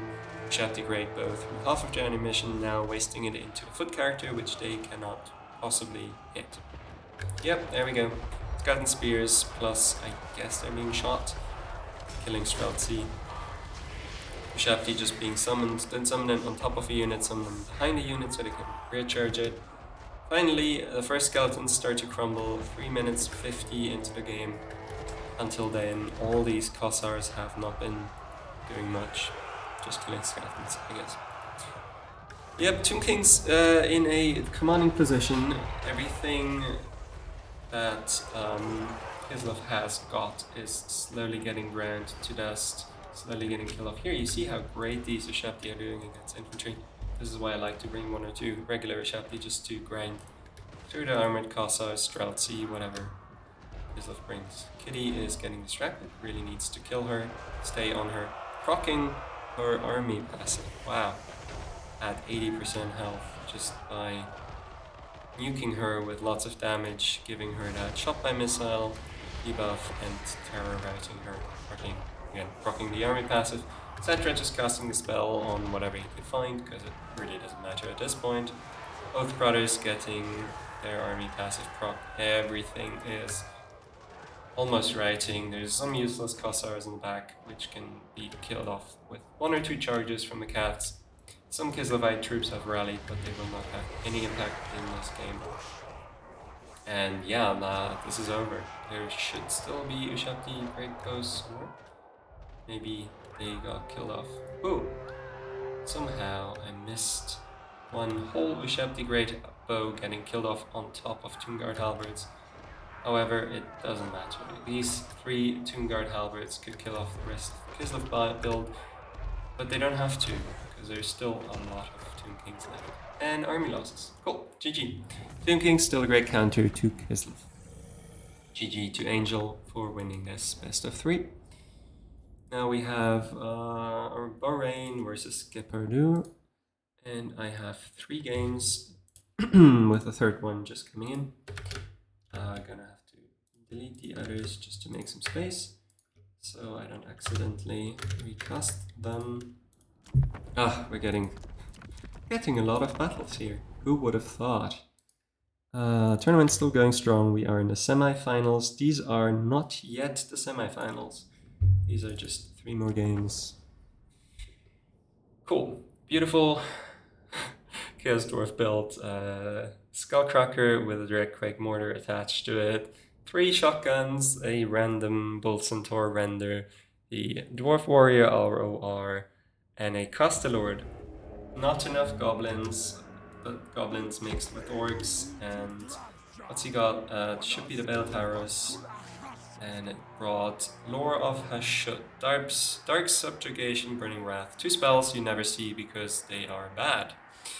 And yeah, High Elves brought some Skirmish, Fireborn, Alariel on the Eagle. That is weird. Bringing healing into the fire damage faction. Wouldn't recommend, but that's fine. Drake Mortar, just shooting at whatever it can see. I think it missed its first shot and it's gonna miss its second shot. These are super easy to dodge. You can see them fly and then just run away. Overcast, Burning Wrath, also missing. You can see it being cast, you can just walk away. This spell is awful.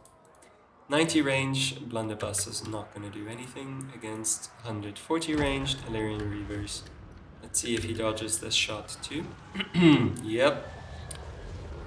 Okay, so if you bring this thing, if you bring the Dreadquake Mortar attached to any war machine, you have to start getting engaged in melee, because it will shoot in melee, and it will shoot at whatever it is fighting in melee, and whatever it is fighting in melee usually doesn't run away and dodge. So just get it engaged, and it will do its thing.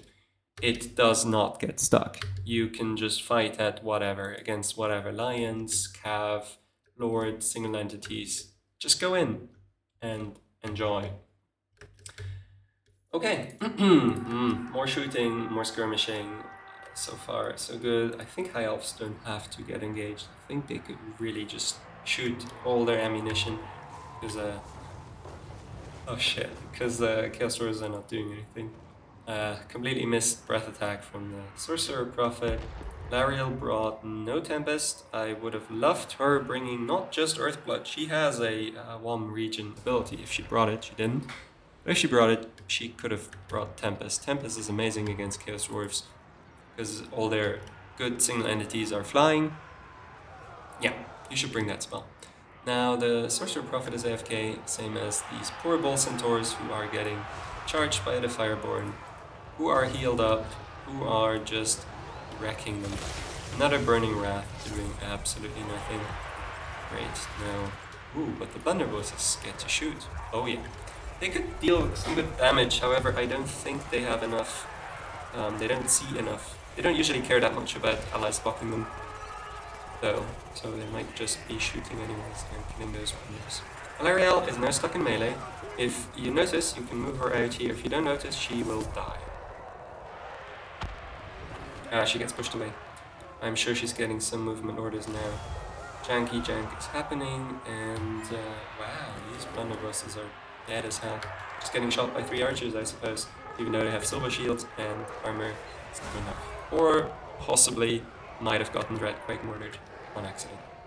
These blunderbusses are also kind of shut down, but these lines aren't like super mega happily engaged there, so not sure what's happening. They gave up, and now the Chaos Dwarf blunderbusses are just getting shot. The Dreadquake Mortar is finally doing what it was brought to do, going into melee and killing whatever it is fighting. Meanwhile, the Fireborn are slowly getting whittled down. Heal cap already inside. Ooh, wow. Yep. Do not run into blunderbusses with low HP cavalry. They will die. Yep. Beautiful engagement here. Spearmen versus Goblin Laborers. It's gonna take years for this.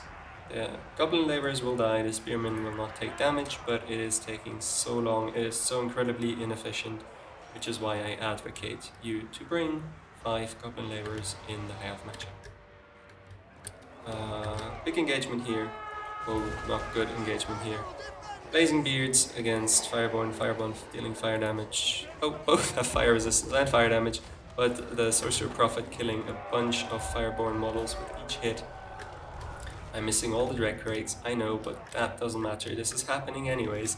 That Dreadquake Mortar will use up all its shot. It will not take much damage unless the Fireborn focus it, and it will eventually run out of ammo. And it will still be a beautiful Skull Cracker, still be able to kill infinite infantry units.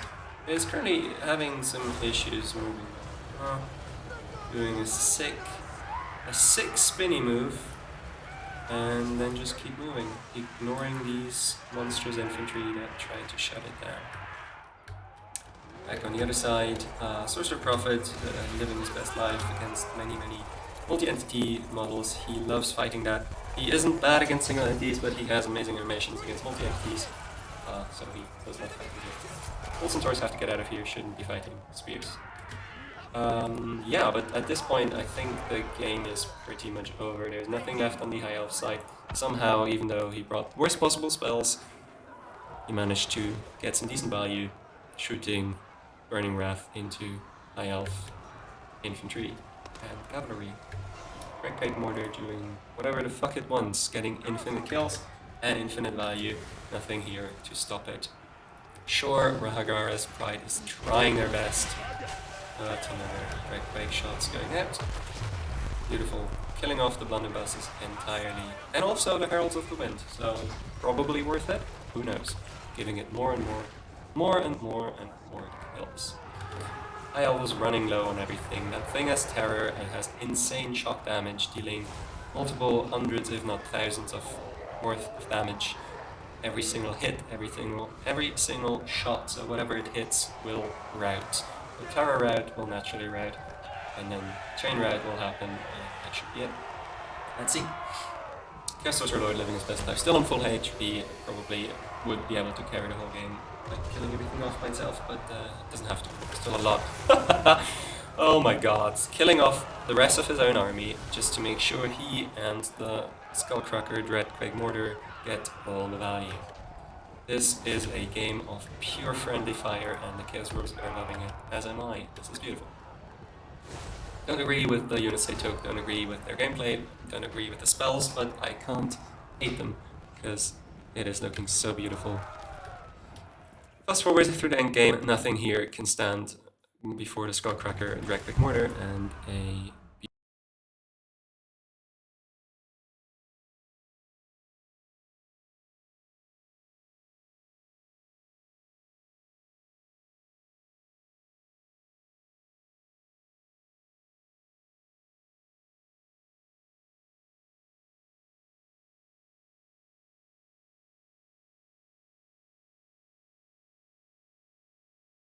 beautiful victory from the Chaos Dwarfs, giving Borain the 2-1 victory over Gepardu, right? Oh, nope, sorry, over... Nope, that was Borain versus Gepardu, and I think we cast only one game. Fuck. Right. Up to game number 2 now. Let's see where we are. We are Demons of Chaos versus Dark Elves, a matchup I consider absolutely awful for Dark Elves. The only way I have been able to win it is by kiting or by boxing with a fat debuff blob with this guy. Plus a, not War Hydra, plus a Charybdis. What's his name? I feel Lokier plus Charybdis is what I usually do. More Blood Rat Rendusa. Please don't bring that guy. It's enough now. They got nerfed. They're not good anymore. just stop. Also, no need for Dark Shards. Demons of Chaos have no armor. And Black Arc Crusaders are higher model count, same missile strength, but higher model count means they deal a lot more damage, they have a lot more HP, and they deal their damage a lot faster. Plus they can move while shooting. Great unit against unarmored factions like Demons of Chaos. Well, yeah. Medusa got rampaged into the front line. I don't think stacking up all your fiends on it is a great idea though. Earth attack coming in, dealing decent damage against the Nurglings, I suppose. Use as a single entity, it doesn't take more damage from more units surrounding it. It is perfectly fine if you surround it with one unit of fiends plus one infantry. No need to bring your whole army in there. Angels of Decay are killing it with their Death Heads throws, dealing beautiful nuke damage. And oh, Karnak's there. Karnak brought net and silence, right? Yep. And yeah, I'm killing off the Medusa, writing it off. Did I not restrict Karnak? I did not. Cool. My bad.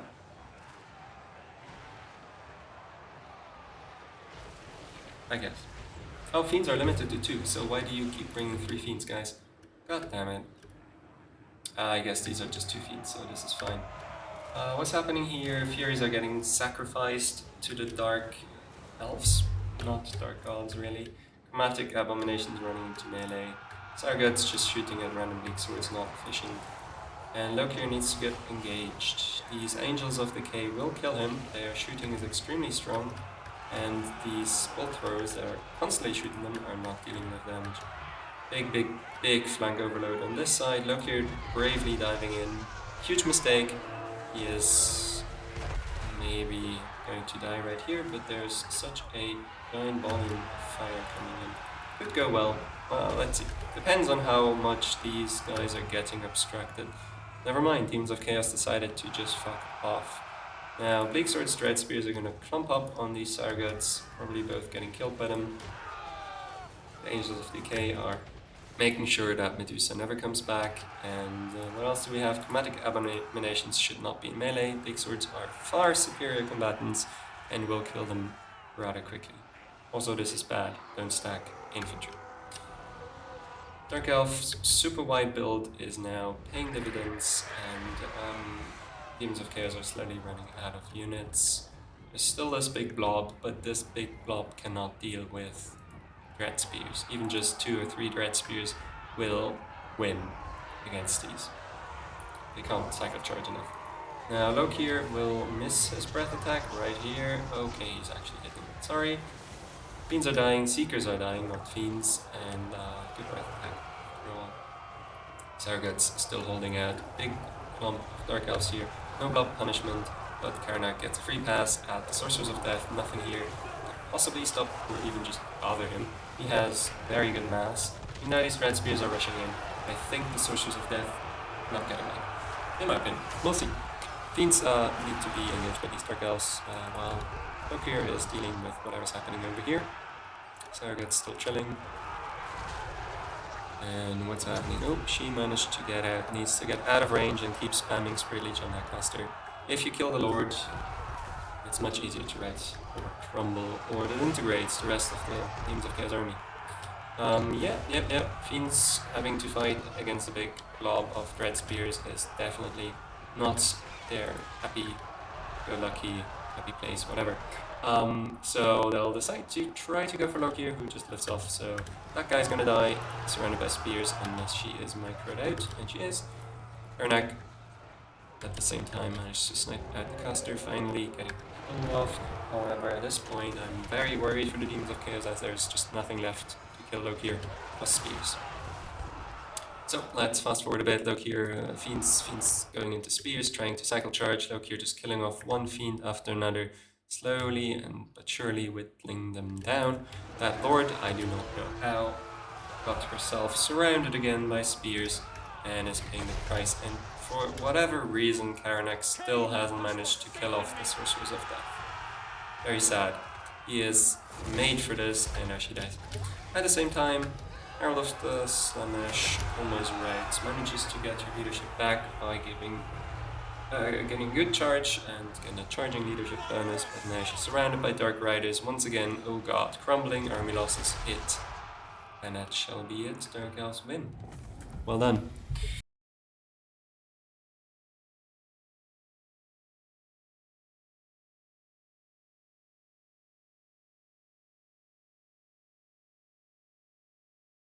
Well played to Gepardur.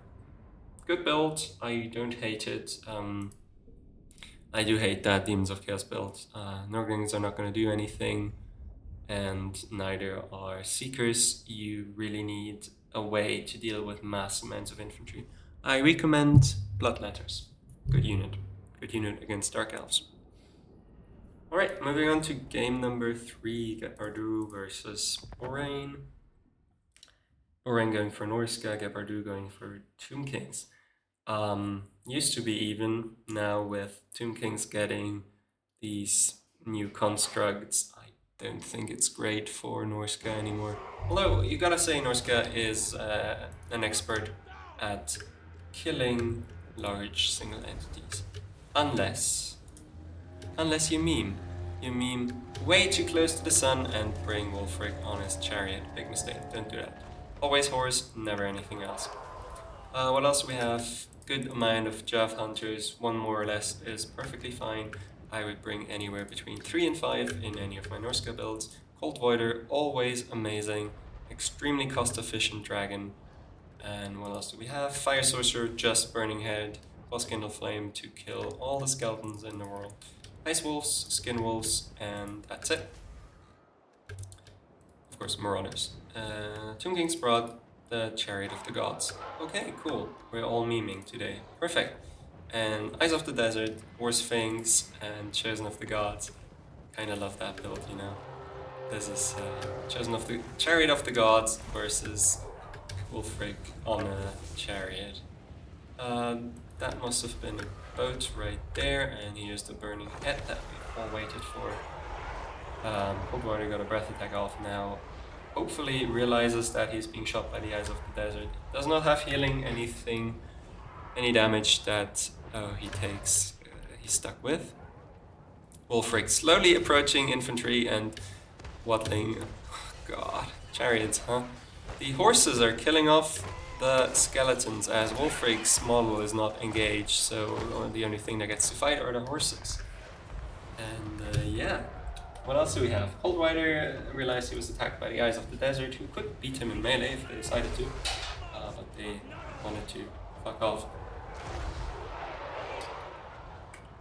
And now he's engaged with spears, also not his happy place. Marauders need to get engaged. They will eventually grind through the skeletons, but they have to get engaged because it's going to be a while. There's a bunch of flanking carrion as yet to come in. I would assume they're gonna try to shut down the Marauder Hunters, which are in turn shutting down the heavily missile resistant and armored Eyes of the Desert. Beautiful charge by the Carrion dealing 0 damage, and a friendly fire Burning Head dealing decent damage to the Scorpion Legion, who have more armor than regular skeletons. So the Burning Head is less effective. Eventually the hunters do start routing due to the Carrion attacking them from behind, and we have the chariot robots charioting next to each other. Yeah, trying to deal with each other's respective problems. Skin Wolves probably got stuck in some spears and routed, but they should be back unless the Carrion can chase them off. Perfect doing nothing. Boat's doing okay, but his chariot will not get him any kills. Marauders routing due to being surrounded and shot on all sides. A defensive Ushabti summon, disagree with that. Should probably, whatever. Is on the field, ready to charge whatever, but okay, it's gonna charge these Marauders. The Cold Fighter rallied, did a limp breath attack, and is now possibly going to rout again due to Carrion. Another Burning Head, another friendly fire, and Ulfric and his bros trying to shut down the Eyes of the Desert, who at this point probably more than paid for them. Nope, almost paid for themselves. Never mind. Chosen of the Gods doing fine. Good damage. Kitty doing nothing, and you getting a bunch of kills, but not really. Etc. doing also nothing. There's barely any value on the field. I have no clue what even did all the damage, but we're gonna find out in the end game screen right after Wulfric dies to the cat. And Ushabti's around. Wow, good chariot. Almost got some mass right there. In the back line, things are happening. Norska is trying to rally its troops, but I don't know if they have left enough to deal with the big single entity and, well, etc., who is not really a threat, but he's there. Still crumbling, Eyes of the Desert, still getting a little bit of value. Okay, shooting, nope, that was just dying. Now Sphinx is killing Wulfric, and spears are rallying, and wolves are routing. Due to everything routing in the area.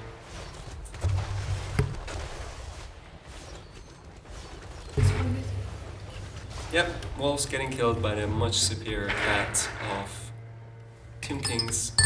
Skin wolves once again routing, now getting casted vengeance on, and Zatra still doing whatever it is that the Chariot of the Gods can even do. Let's see, 106 kills. Let's see if he gets any of these.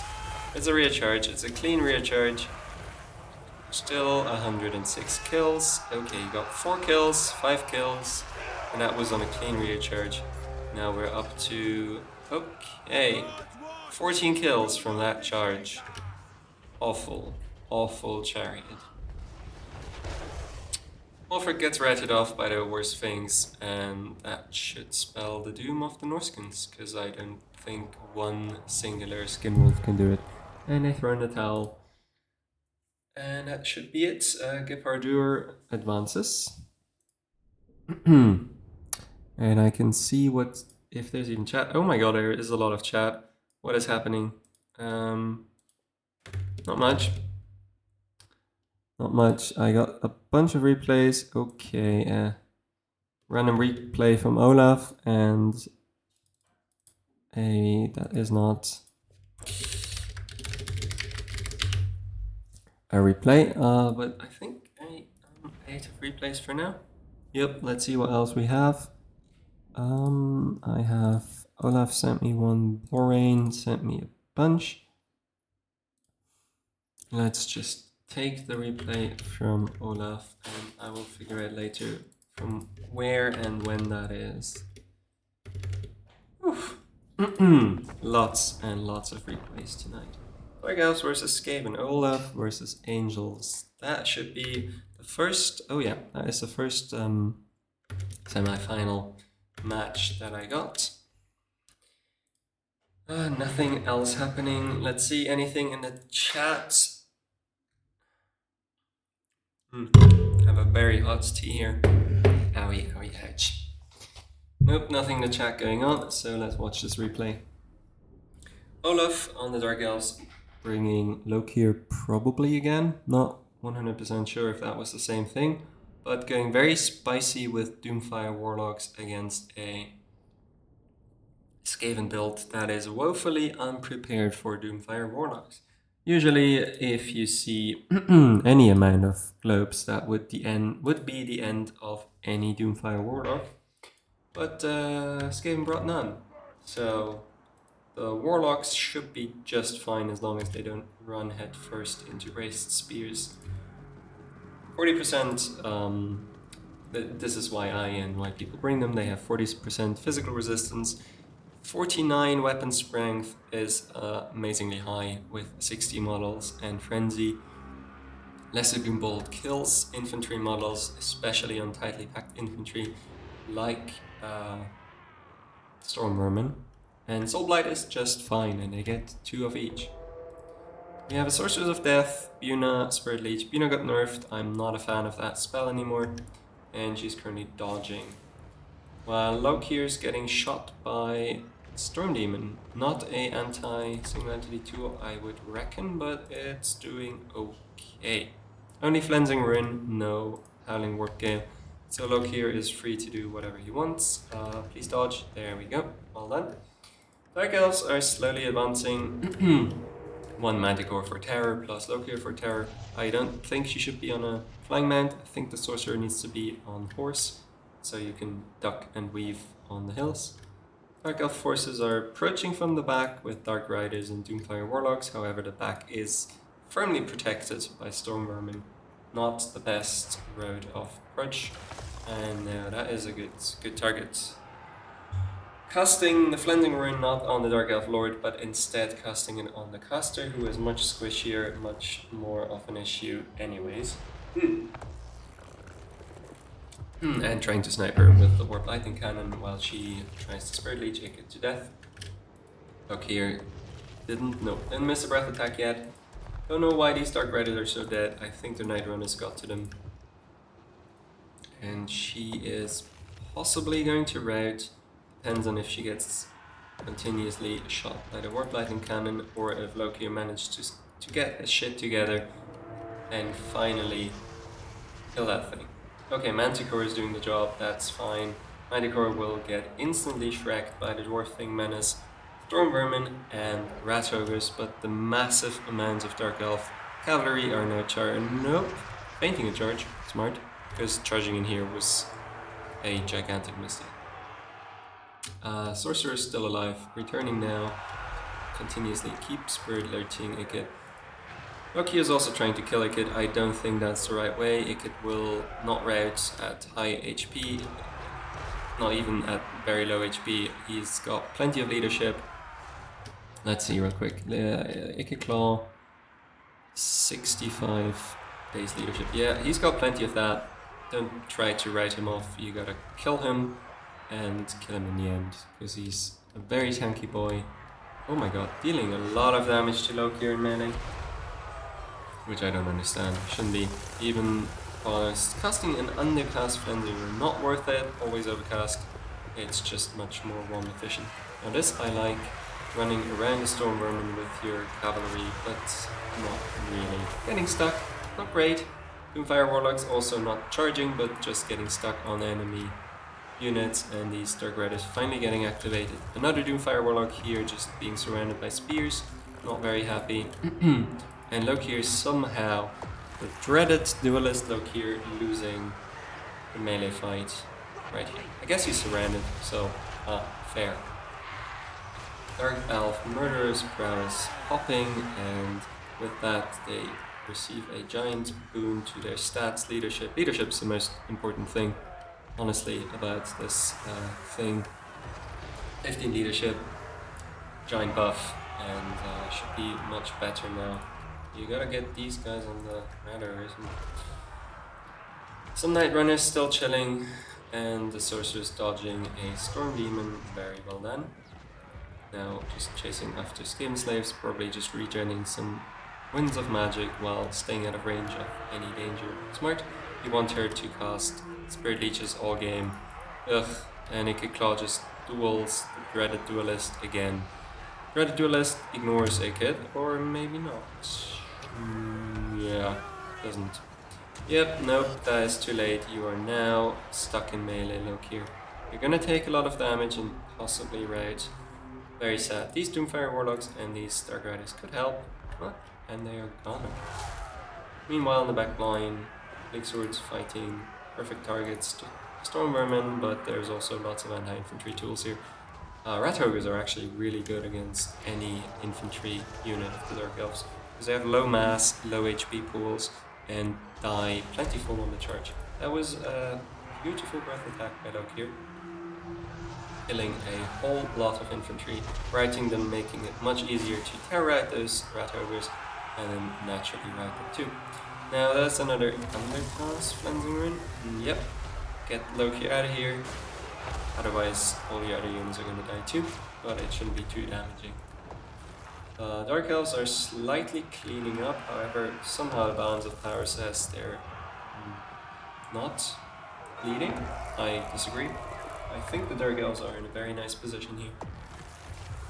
Slowly picking off all the stragglers and just continuously casting Spirit Leech on it. Please don't react, Sorcerers of Death. Please just fly away. You'll be fine. You can run away and you'll live. Good. Now, okay, he still has one breath, but decides to... Fucking hell. Decides to land in Stormvermin, Halberds, Rat Ogres, and Naked Claw, instantly routing and possibly dying off entirely, dooming the Dark Elves to a early loss due to enemy losses, I suppose. God damn it. That was the worst possible move you could have made. You had this game, and then you threw it away. Yep. And that's it. That will ride on contact. This will ride. This might do okay. That rides. Sorcerers is gone due to the leadership debuff. And yeah, that should be it. There's one Doomfire Warlock in the distance that can't do shit against Naked plus Rat Ogres plus Spears plus Dwarf Thing Menace. Oh, sad. Now we fast forward through the last bit of the battle where Naked Claw and Rat Ogres just kill everything off, and that's it. GG. Big misplay from Olaf here. Could have had it, was not patient enough, and lost it all on that one bad play. You see how great the Doomfire Warlocks are doing if you don't get to shut them down, if you don't have globes or anything. Good unit, good unit. Alright, we have another one. Grand Cafe versus High Elves, also from Olaf. Let's see if I already have it in the folder. I do now. Let's go. Let's watch that. That is Olaf versus Angel. Same semi-final. Game 3. Game 2.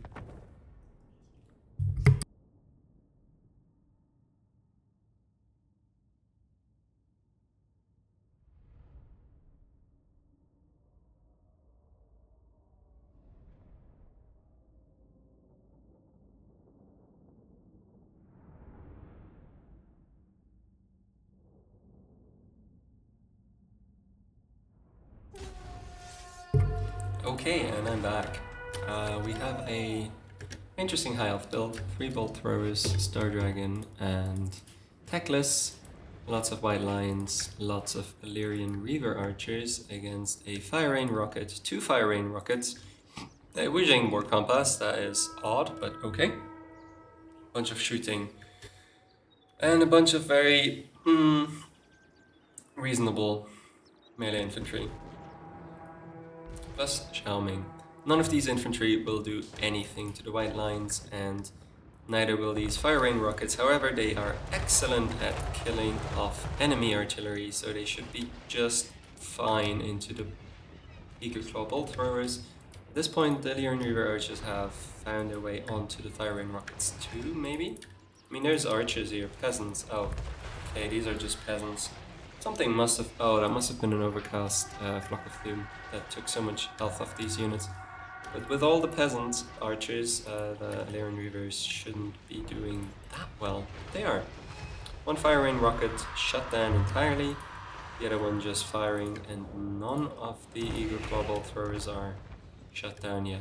Yep, this is gonna be a very, very, very sad game for Grand Cathay. One of their halberds getting deleted by the Star Dragon breath attack, and a continuation of overcast Flock of Dooms with Sword of Techless. Probably you already used it. It's gonna slowly chunk down these archers. Yep, Fire and Rocket routed, but should be able to get back to it, so Grand Cathay does not yet have to leave their box. But as soon as this thing is dead, they'll have to go out, and at that point it's game over.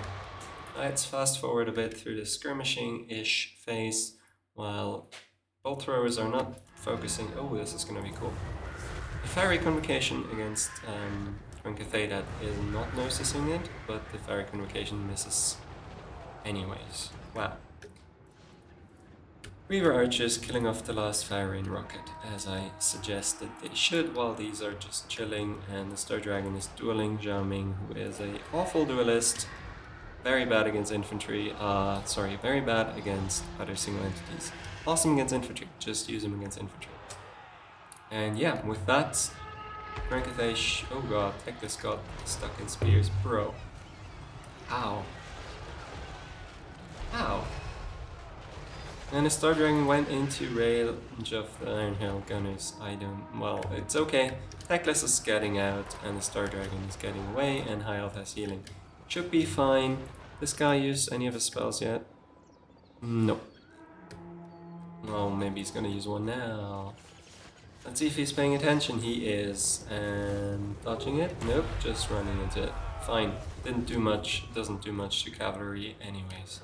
Especially not if they're spread out like this. Should use these to chase this off, but it's fine. Really. Because you're winning everywhere else. Yep, at this point Halv is just gonna shoot and duel the Grand Cathay to death, while Grand Cathay has to start walking out, but they'll get picked apart. There is not much Grand Cathay can do here. Literally nothing. Should be it. Star Dragon killing Zhao even though he got a seal. Oh, final transmutation overcast, but regrowth saves it. Quick win for Olaf. Well played. On the hump, I guess, mainly. And that should be a... No, Olaf fucked up the first game. Okay, so we're waiting for game number 3. Maybe it came in at this point. Let's see. Don't have anything from Pigman or Getbardu yet, so I'm gonna take a quick break and clean up this replay folder while I wait for other games to come in.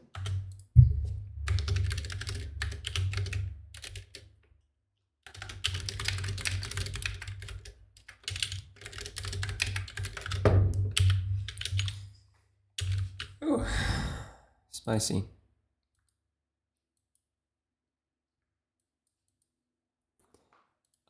Who else is in the game? Who else is in... Oh, Pigman 120. Okay, spoilers, but we do need a bunch of replays. Okay, cool. I got the Pigman versus Gepardu replays, so we'll move on to those. Put him here. Let's check if there's anything happening in the chat. Yes, let's quickly see. Why on Twitch? I need another 20-ish hours to get my YouTube streaming enabled. I wasn't aware that there's a 24-hour waiting period after, signing up to it.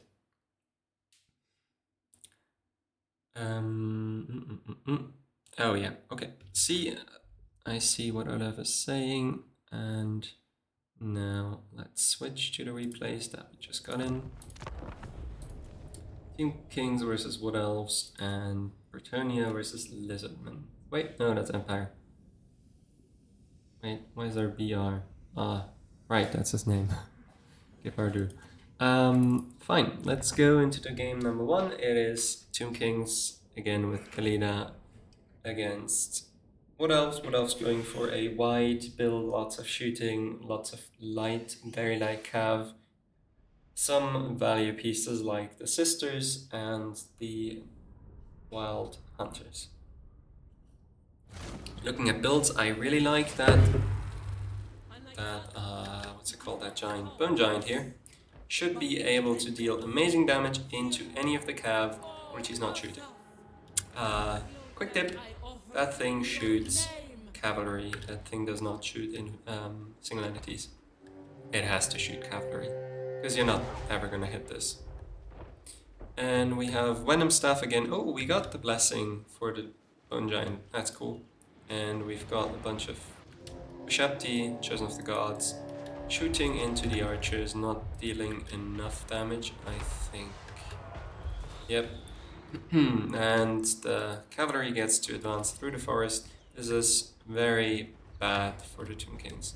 Don't put your big units in the forest. Don't put anything in the forest against Wood Elves. Now the sisters are dealing good damage back into the Shapti, but not killing any models. Maybe Khalida is using the Venom Staff on infantry now, not against... Yeah, that's what I want to see. Not against single entities, because it has these little extra explosions that deal good damage against infantry and cavalry. Anything multi-mol, really. Shapti need to get engaged with the spears, with the skeletons. You can't just leave them back. And these Karen, oh nice catch. Karen catch some Glade Riders, but in the forest, and the Glade Riders are probably still fine. And these melee Glade Riders are now free to shut down the Shapti. Khalida, the fighting Lord Khalida, is just standing back, and the Lich Priest is also not doing anything. Gotta get these guys engaged, gotta get these guys active.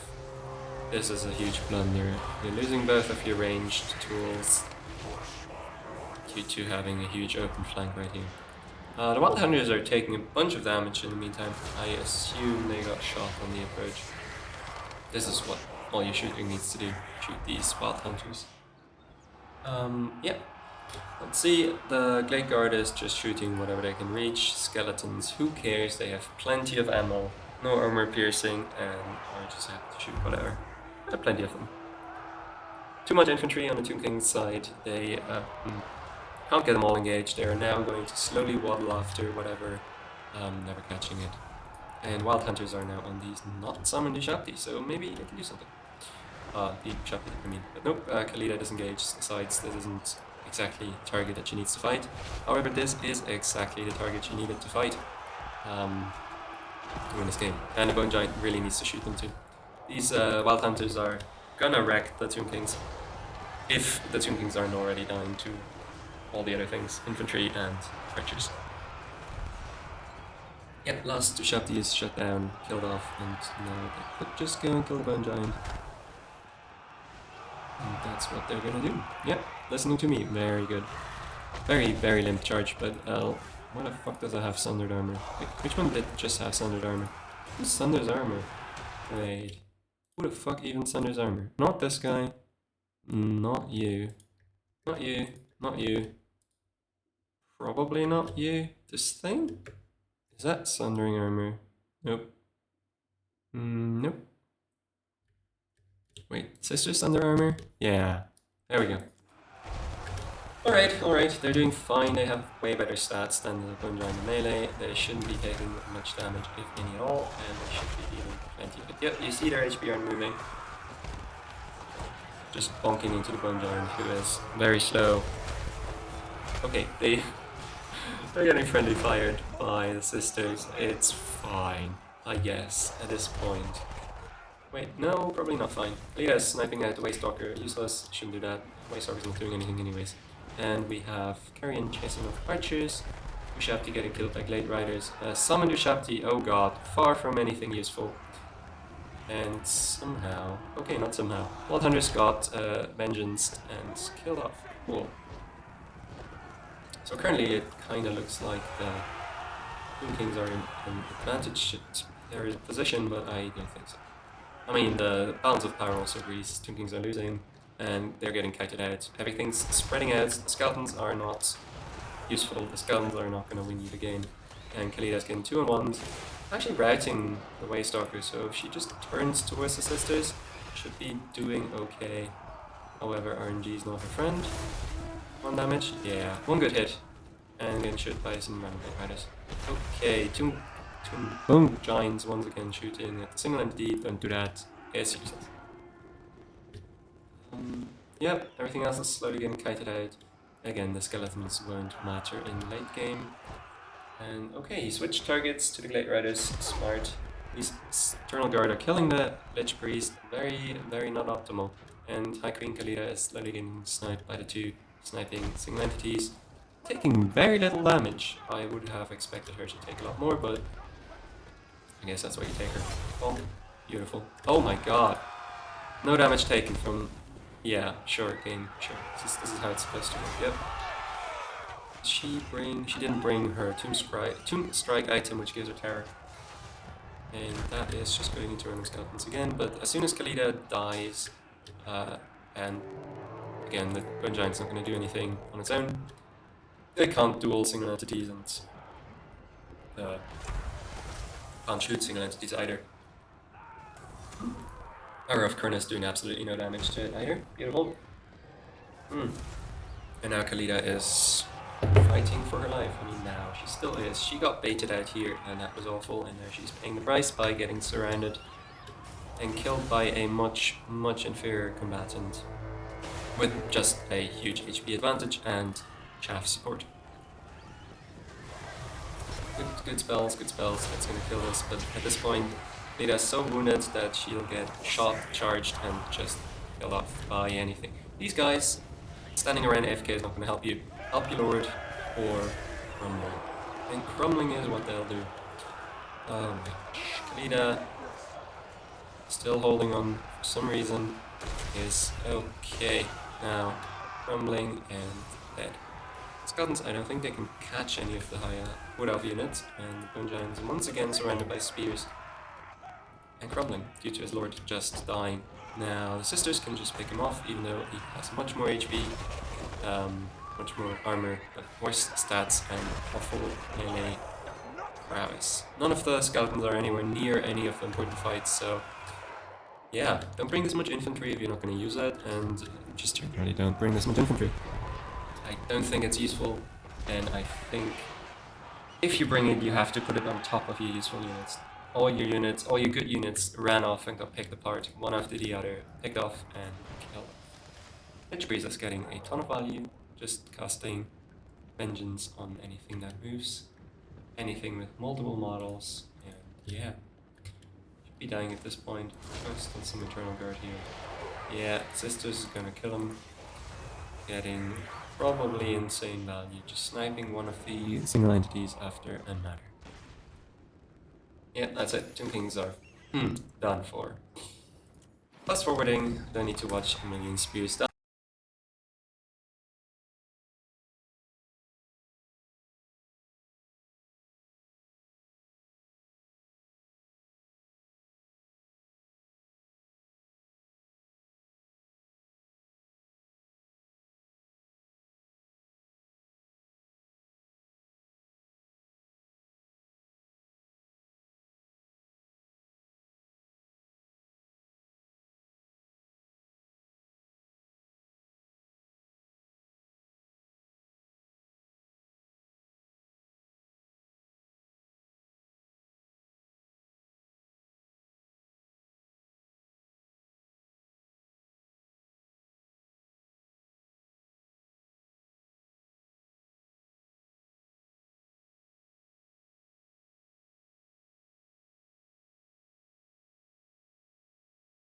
And yeah, let's see what else we have.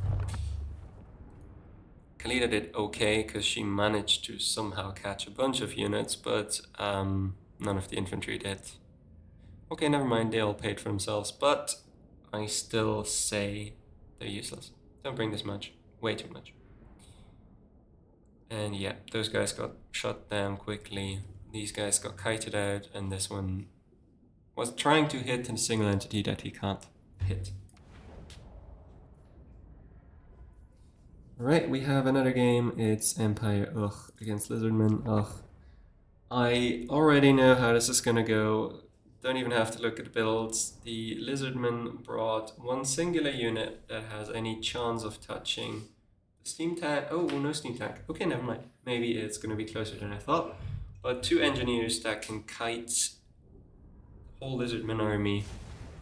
Not great. Also, I would like to see a third rare single entity on Lizardmen. Don't go just 2. It should bring 3 Bastillodons or 3 dinos. 2 dinos plus a slan, whatever you feel like. Just bring more of them. Ripidactyls, Colossadon Hunters, lots of skinks, skirmishers, feral cold ones against swordsmen, huntsmen, spearmen, Empire Knights. Extremely cheap, plentiful Empire army with some null 9 sites. I think those are the shed ones that you don't ever want to take, but maybe I'm wrong. Nope, those are the bad ones. As far as I know, you're not supposed to take these, but he brought them anyways. Good cycle charge by the Empire Knight, seeing that literally nothing here can contest them. They get mega free charges into all the skinks. But he's got netted and will get killed off by Feral Cold Ones and summon the. But these skinks need to get active. Ooh, beautiful relation of cities, killing almost something. And by beautiful, I mean very sad. Support your infantry. Don't just run your infantry up into melee. You need to keep your cavalry and monsters close by to stop exactly this from happening. Also, your bound spells really need to go on to the high value, expensive ranged units right there. Because you're not getting through the front line quickly because there's nothing left of your infantry, it's all dead. A huge overcast final transmutation. Killing and way too late. No, sorry, I thought he cast a Shield of the Old Ones, but it's too late. Also, the Ripperdactyls being less than active. Yeah, these should have come in here a long time ago. It's still looking reasonably okay for the Lizardmen, but there's just some blunders that cost them a lot of units. I mean, look at that. There's one 300 gold swordsman locking up over 1,500 value over here. They're not doing anything. They're not even killing that swordsman. So yeah, Ripperdactyls managed to find their target, dealing good damage, but there's spears and plenty of Empire Knights left. Also, netting these and then not charging them is a bit sad. Plus, the engineers will continue shooting forever. And they deal a ton of damage. They are game 3 single entity shooters. They're not anything like... Oh god, they just kill their own units. Not anything like Waste Stalkers or game 2 units that just plunk away slowly. Nope, these are serious damage dealers. With a 78 speed. Support specialist, my ass. These are main damage dealers in this army. And they will be able to kite it out if the Lizardmen somehow manage to rout all the infantry and cav. Still gun, still fine. Mazda still healthy enough, can be healed. Finally, the skink skirmishers have been freed and can now slowly kill off the rest. Oh, let's look at this Renation of cities. Good, it's okay. Okay, no, that was great. Great Renation, sadly also killing off some skinks. And stacking tons of infantry for another beautiful final transmutation of the class. He's got that one recharge, so be able to possibly drop one here really soon. Banishment on random spears, don't do that, it's not worth it. Well, Mazda is just getting shot to death by everything that just rallied in the back. Lizardman army is not catching up, still stuck on random spearmen. Oh, sad. And Colossal Hunters, anything of value that the Lizardman brought is slowly but surely getting shot.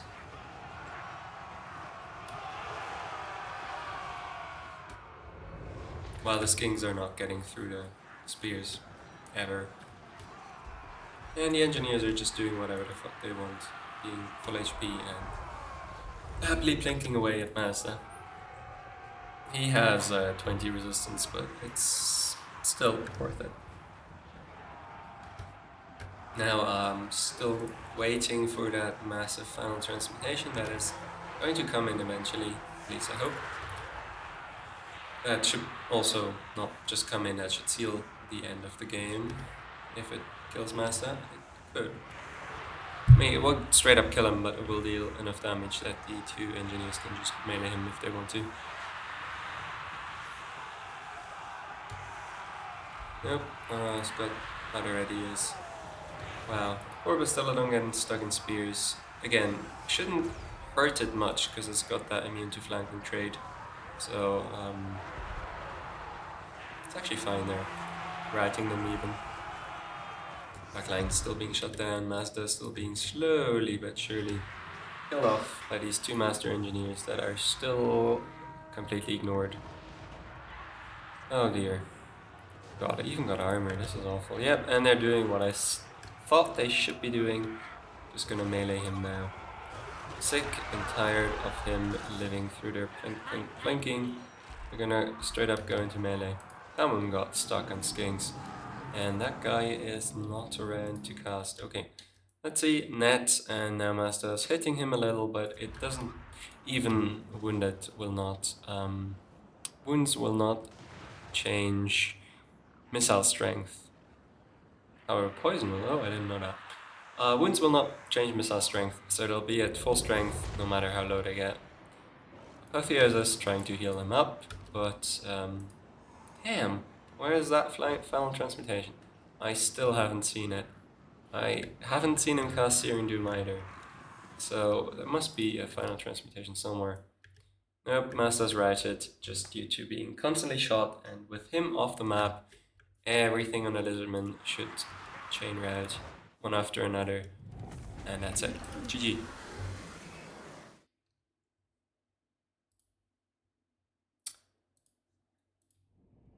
Decent value in Mazda. Okay, at least the skinks paid for themselves, not the ones that got charged by the calf. Cold ones did okay, Rippers did okay, Bastillodon didn't do well. Engineers carried the game. All the state troops didn't rout, all the shooting did what it wanted to do, and the calf did okay too. Where were we? These are replays, yep. One more replay from the other best of 3 semi-final, which I think has concluded, yep. Olaf versus Angel. Game 3. Grand Cathay versus Tomb King. In my opinion, that was Tomb King's favored even before the Tomb Kings got massive buffs, and now I think it's still Tomb King's heavily. Sorry, not think. Now it is still heavily Tomb King's favored.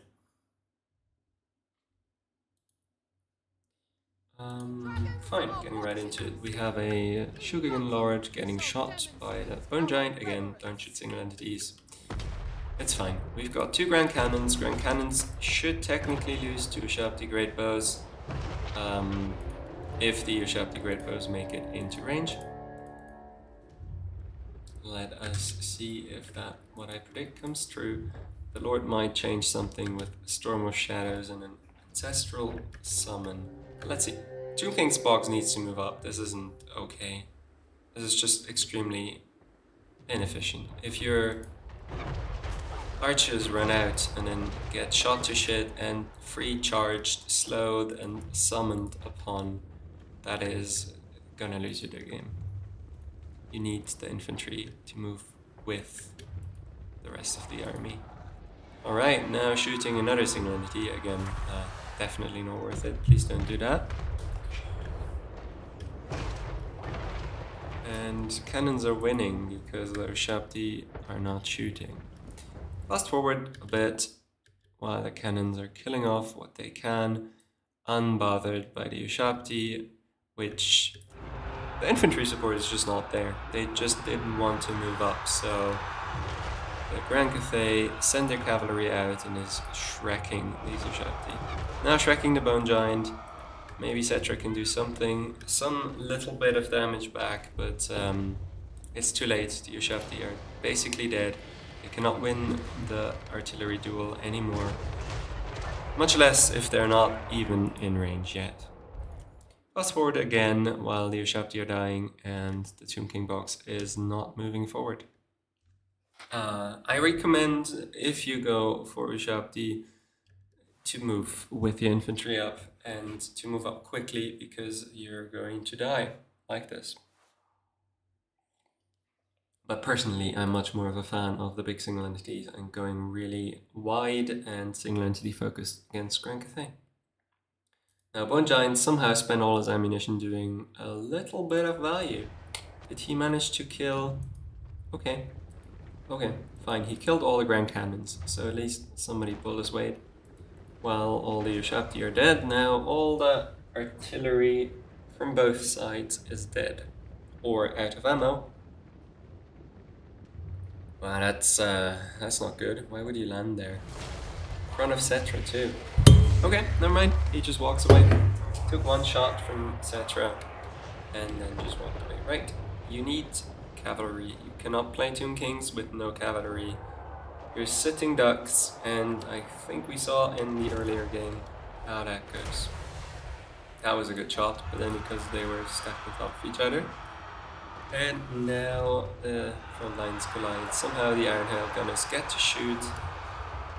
But they're shooting silver shields, which didn't matter too much. However, these skeletons aren't going to win the frontline fight. They're just going to grind forever. And if any of the single entities dare show their face, they are going to get lit up by all these Iron Hell Gunners. Pretty doomed for Tomb Kings here. They've got nothing at all to deal with the Iron Hell Gunners. Fast forward while these, again, Iron Hell Gunners do whatever the fuck they want, shooting anything that approach, half-healthing, etc. on the approach. One Giant made it unscathed because they were busy shooting etc. and that one's just AFK. But now I think it should be the doom. Again, slowly grinding through skeletons isn't fun to watch, so we're gonna watch this guy maybe get charged by the Ushabti, and this guy run up into melee because he couldn't get line of sight. And Cetra will cycle charge a bunch, but every time he stops, he'll take a lot of damage. Another Iron Hell Gunner that will at least damage him. Yep, single entities plus Cav, trying to deal with Cetra, insane mass, and collision attacks will make this very hard to stop, but with a slow and a bunch of spears they might manage to drag him down. In the meantime, all the skeletons die. There's a million Cathay infantry left, and it's just Cetra. So he dies, and that's it. GG, game's over. Olaf won. 3-2-1, I think.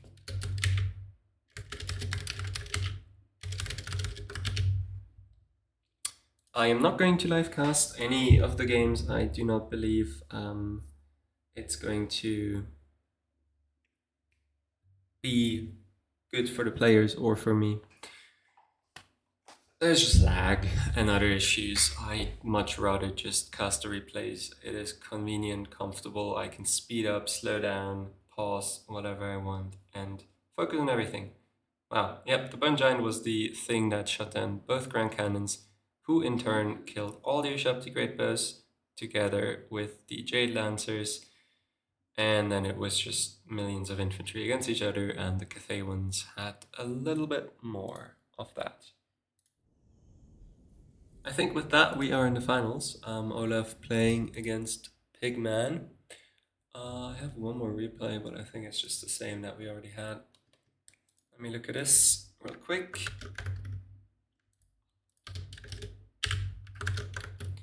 There we go.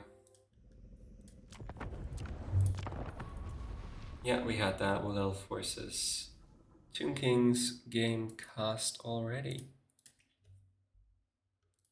I'm gonna clean up my replays folder and my downloads folder.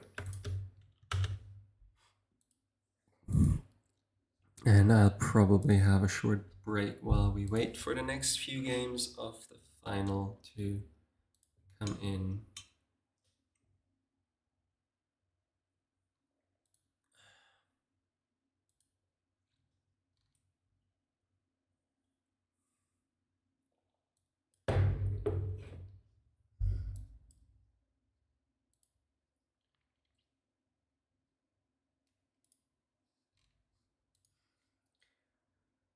Oof.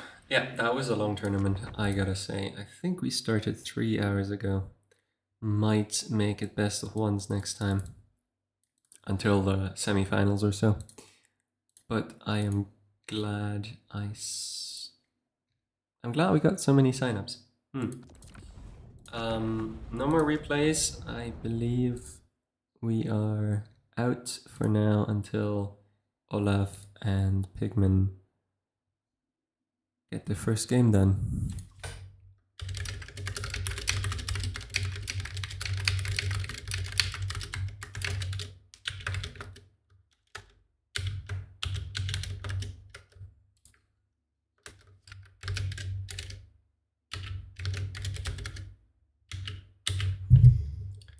And in the meantime, I will probably chill with a quick battle.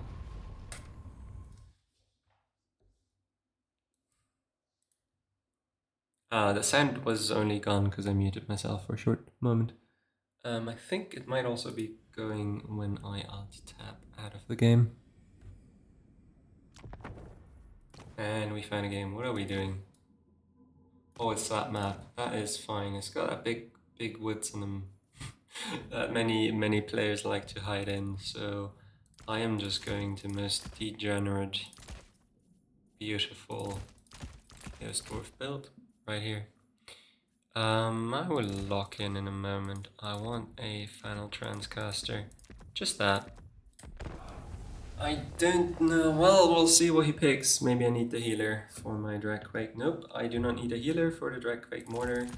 Final transcaster is plenty. You gotta go with a bunch of these dudes. And then something to prevent them from running me over, maybe. I should go a great weapon. Dude, don't even need this many. Ah man, can't afford a great weapon, dude. We'll just take 2 of these. That should be plenty of units. Single entities, that's the right one. This is perfect. I've got some shooting. I've got some anti-large-ish. Well, they're not great anti-large combatants. Let's take 2 of these. And now I can afford this and... well, time's running out. So we're just cutting this and putting one of these in. Yeah, that'll be fine. Gonna need some anti-large to prevent Chaos Knights from just running me over in case they bring them. Let's look at OBS. How's it going? Still 0 drop frames. I'm really happy to see that. I have absolutely no clue how we can see how many viewers we got, but that's fine. I cast for whoever is around. Playing against Thermomix, which is a great brand of... what is that called? It's like cooking pots, but they got a mixer, a blender inside. It is a thing. Kitchen appliance. This map is not even. So I'm playing uphill. All the sides are awful. Yeah, and we start off in a forest each. Yep, that seems about right. Hopefully the guy is loading. Otherwise, nope, he loaded. Cool, we can just ready up because we have no real army to deploy. Is he? Nah, I brought less than him, probably. You go melee mode, you go also melee mode. And we can ready up. You go here, you go here, number 3, number 4. And now we just go whatever with the goblins, doesn't matter. They're just mass blockers anyways.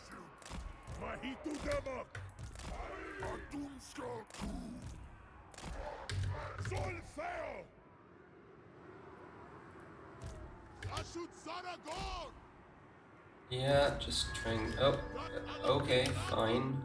Whatever, I guess we can live with that. I guess we can just snipe that thing, who cares? What is that? Firecaster? Why? Against Chaos Dwarfs? So we have a Soul of Damnation, bunch of Marauders, chosen. Yeah, that isn't great. I'm gonna turn off Fired Will, do I even need to? Probably should. And yeah.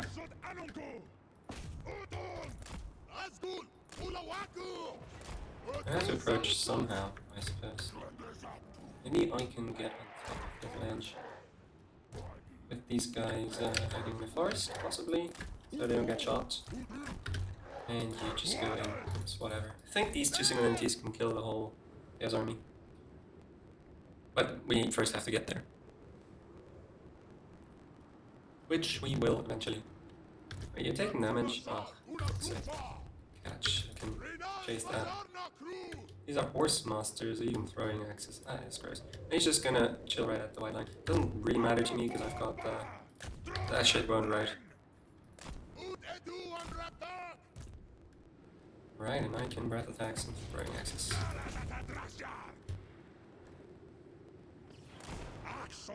Be fine if I just dodge a little bit, yeah. Oh good, oh good, not taking a single point of damage, beautiful. And even if I did, I'm getting healed. Yay. Is that a fireball? Cool. Whee, let's kill that shit. Alright, now he's getting hit by some artillery, but again, that's fine. Doesn't really matter much, he's getting healed anyways. Yep, that thing's already righted off, and this one's soon to follow. Nice dodge, nice dodge. Okay, I guess he wants this smoke, so we shall give it to him.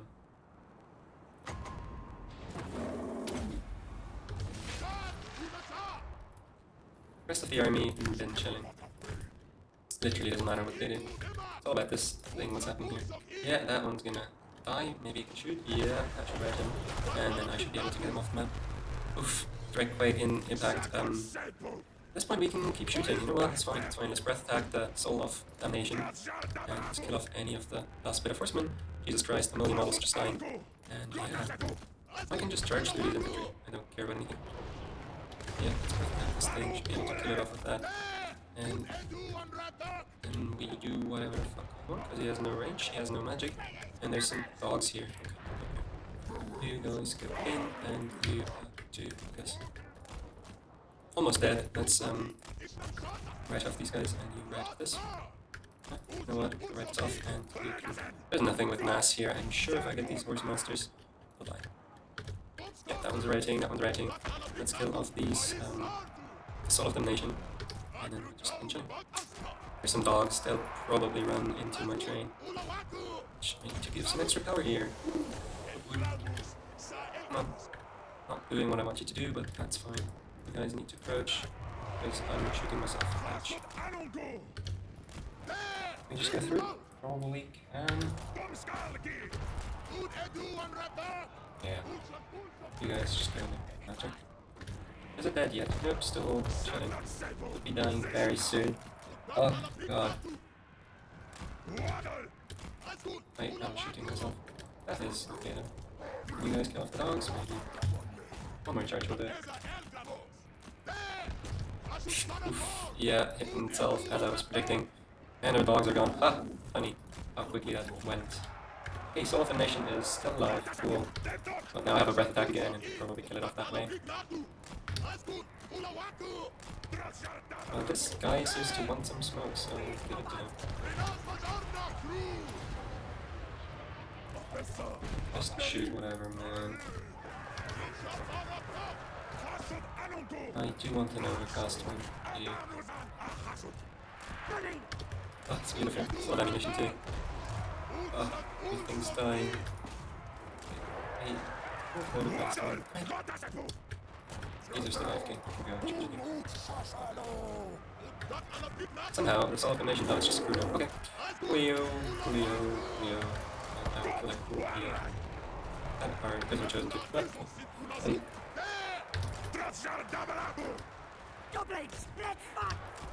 Let's see, can I kill these marauders and kill these expiring jams here? Oh, you just chill, man. Shoot something, I guess. Chosen hordes. Okay. Chosen. Yeah, it's fine. I can't route those honesty, but yeah, everything else is dead. So, you know what? Let's kill Sigurd then. Never mind. Game ended.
And I have a replay from the other game, but I have to go to the bathroom, so we'll have to wait for that.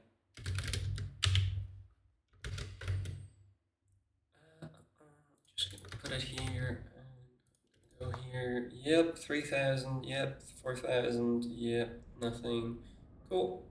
Got value, no value, got value. It's fine. All right, well, leaving you with these screens here, but I'm gonna be right back.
All right, how's it going? How many viewers do we even have? 5. Well, it's something. For a 3-hour stream, thank you guys for staying with me so far. Let's go into game 1 of the finals. I think there's going to be breaks between the games, so I'll have another chance to eat something after this one. We have Dark Elves versus Beastmen, a very sad matchup for the Dark Elves. One of my least favorite ones. Everything the Beastmen can bring just fucks over everything the Dark Elves can bring. The only thing I've managed to make work in some way is a box, and of course, no, that's it. Box, a leadership blob is not really great because there's always throwing axes. How many did we have? We have 1, 2, 3. 3 throwing axes, 2 Unger Raiders, amazing units. All of these. 1 Senegor here, and that's it. Wow, okay. 2 Minotaur's great weapons, Malagor with just Flock Spam and his Bestial Surge, keeping your whole army fresh. 2 Feral Manticores, interesting, against Malekith with Power of Darkness, wow. Whole loadout, Circlet of Iron. I'm not a fan because you do not need the miscast chance thingy was giving you great one region. Supreme Spell Shield to take away reserves and magic from the enemy. However, Malagor regions so quickly. He should be fine anyways. And Feral Manticore and Dark Elves 2, that is strange. A bunch of Black Arc Corsair Handbows, Bleak Swords, Dark Riders, 2 Cold One Knights, and yeah, some Dread Spears. Lots of infantry, on the Beastmen's gore herds, so lots of infantry killing power. Let's see how it goes. I mean, they're unshielded, they're unarmored, perfect targets for Corsair Handbows. Awful map, I don't know who chose these maps or who would do this. I think the second maps also would map, I chose them, I thought that would be funny. So yeah, let's see how this goes. Malekith dodging a bunch of shots from throwing axes, yep, and raiders, while the Manigores beelining for nothing. Yep, good job turning that around. Now there's Corsairs shooting at Malagor, taking a teensy tiny bit of damage. I guess Malekith took more. And Bleak Swords running to their death. Oh no. Well, they're still shooting Malagor, who will not die. You can't catch him, he's the fastest character in the game. And yeah, a bit of a waste of ammo. And now on this side, a huge flank overload. These Dark Riders and unbraced Dread Spears are also gonna get hit by a Flock of Doom overcast. Overcast. And they're going to die. Cold One Knights charging in, but they're just meeting Gore Herds and Minotaurs. Your absolute worst nightmare. And now there's a air duel, Manticores against Manticores and Malekith, but that isn't gonna be any value for the Dark Elves. In the meantime, the Roar Herds are shredding the Bleak Swords, rushing through the front line together with the Minotaurs, getting on the Black Ark Corsairs. Oh, this at least is going well. Minotaurs are getting killed by Dread Spears and Cold One Knights. Now here Cold One Knights accidentally run into Gore Herds and are going to get shredded. Gore Herds have not the greatest stats, but they have really good weapon strength. And the Cold One Knights are really not known for having any HP or stats. One Senegor made it to the back line, is gonna clean up shop against these Black Ark Corsairs. Boom. Well, maybe Malekith can change it, but in the front line, everything the Dark Elves have is writing or dead. Minotaurs, if they get on top of Malekith, they can do beautiful damage. If these big Dread Spears somehow make it to this blob, they'll also do beautiful damage. But let's see if they get intercepted by the Gore Herds. And then there's all the range prowess. The Manticore of the Dark Elves has been ratted off without doing anything, I guess. Yeah, no value in here. And this Minotaur managed to sneak away from the Dread Spears and Cold One Knights. Now we have another Soul Stealer hurting Malagor a little, but not the other singularities, not the Minotaurs. Not great. And they are just rushing through Black Ark Corsairs, who are not doing badly, I gotta say. They aren't dying off as quickly as I would expect, and now the Minotaurs are dead, and the Manticores rushed ahead of the Gore Herds, so are now stuck in spears and fighting Malekith. Not a fight they will get any value in, to be honest. Like, armored, way better stats and so much weapon strength. They're just good. One of them is attacking Malekith in the back, but it won't matter much. Ooh, that is a Senegor. Senegor had charge orders on the Black Ark Corsair, got intercepted by the Cold One Knight, and will now just rout. Well done by Olaf, well done by the Dark Elves. Malekith is still killing Manticores, but receiving a buttload of throwing axes and Ungor Raider fire in return, and might actually rout due to that. Oof. Oh god, if Malekith routs, the game's over because Malagor can chase him off. And yep, nope, that's it. GG. Very sad, but that is really it. I really thought Malekith would be able to kill those two Manticores with no big issues, but now he is dead. And yeah, that is game one going to Pigman, bringing a interesting build. Lots of Gore Herds to shred through the front line. Did really well. Could have seen a lot more kiting from Olaf to whittle down their numbers before they engage, but it is what it is. Beastmen are just favored here. Throwing axes, paying so much. Oh god. Even the Manticores are great because they managed to pick off Malekith. Dark Elves, the Handbows, I would expect it good, they didn't. And the Cold One Knights did okay, but nothing else. I recommend bringing a lot more light cav as Dark Elves, because your heavy cav isn't gonna win anything. Your heavy cav, it's got lots of armor piercing that's completely wasted. Just bring a bunch of Dark Riders. You don't need any of this. Okay, big swords, sure. You need Dread Spears are fine. And Lord, that non-fighting Lord is okay, because I don't think you'll get any good fights for your Lord anyways. Might as well bring just a caster Lord, Burning Head, Fireball, Fire Cloak, whichever you want. And then I don't hate Doomfire Warlocks even here. Try to kite, try to use your spells, and play mobile against the Beastmen. Their infantry will not catch you.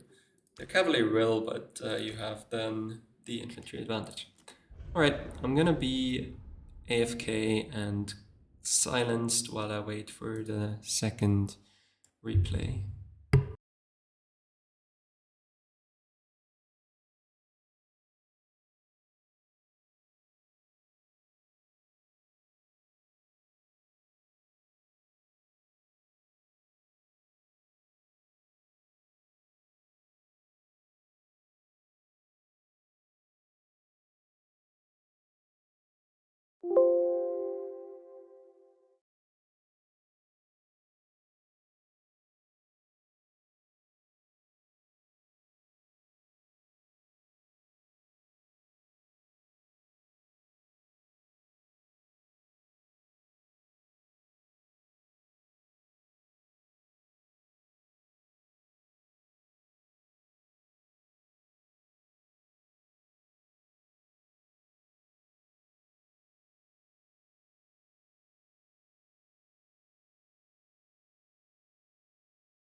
Alright. Looks like game 2 is just about to be concluded. Let me see. Once they send it in. I'm gonna delete this replay.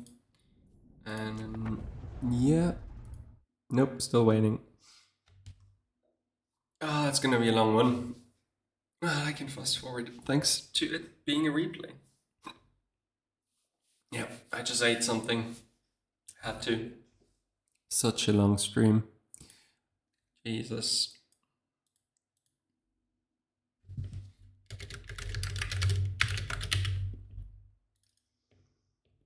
Yeah, nah, I don't like this, but it is what it is.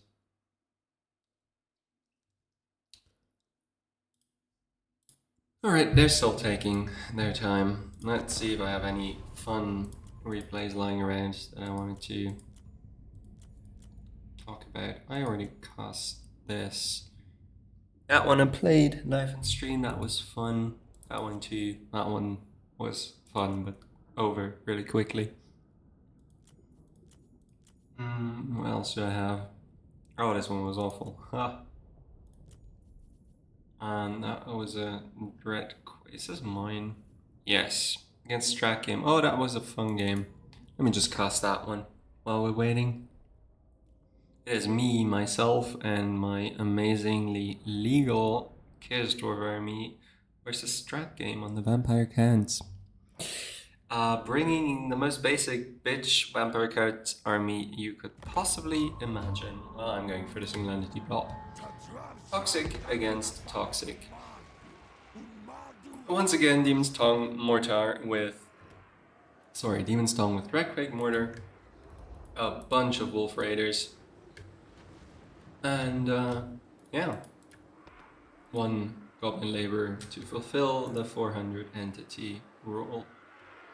Two casters, both on Bale Taurus, because these mounds are amazing. And we're just getting off with a bunch of shots of the Dreadquake. Don't worry about wasting these, you have so many. And these shots too, these are extremely squishy, you just shoot whatever you can, even if it's zombies. Lord is a bit AFK, not doing anything. I am kiting. Dreadquake is going to hit, possibly. Yes, look at that. They still get damaged even though they're in the air. I knew that was fun. I'm shooting at Cryptoras or Vargheists, trying to rotate these around to also shoot Cryptoras and Vargheists, and just using the Demon's Tongue as a ranged unit while running away with my single entities. Now I decide, nope, still running away, never mind. This thing has almost caught me, but that makes it much more susceptible to the skirmish fire, taking a bunch of damage. Now, as soon as he lands, if he lands right, I landed my single entities so they can't be charged in the air. He killed off my laborers, who cares, not me. And now landed his Blood Dragon Ward. Landing bugged, so he managed to get out. Lucky him. Because 3 single entities will always beat 1 single entity. Now here we go, we keep shooting, we keep kiting, more Dreadquake Mortar shots. And just positioning, trying to get engagements that favor me while spending all my ammunition in, fighting. Beautiful flamethrower shots, half healthing the Vargheists in the air. This is why you bring Demon's Tongue. It does that sometimes. And now what is... These are doing the weirdest shit I've seen ever. Mega slow landing, maybe that's why. Oh, because they've got Monstrous Impact on them, minus 60% speed. Oh yeah, here I'm getting dived. You see the HP of the Hobgoblin Wolf Riders disappearing instantly.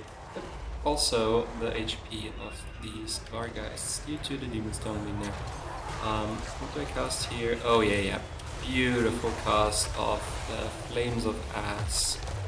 Or maybe?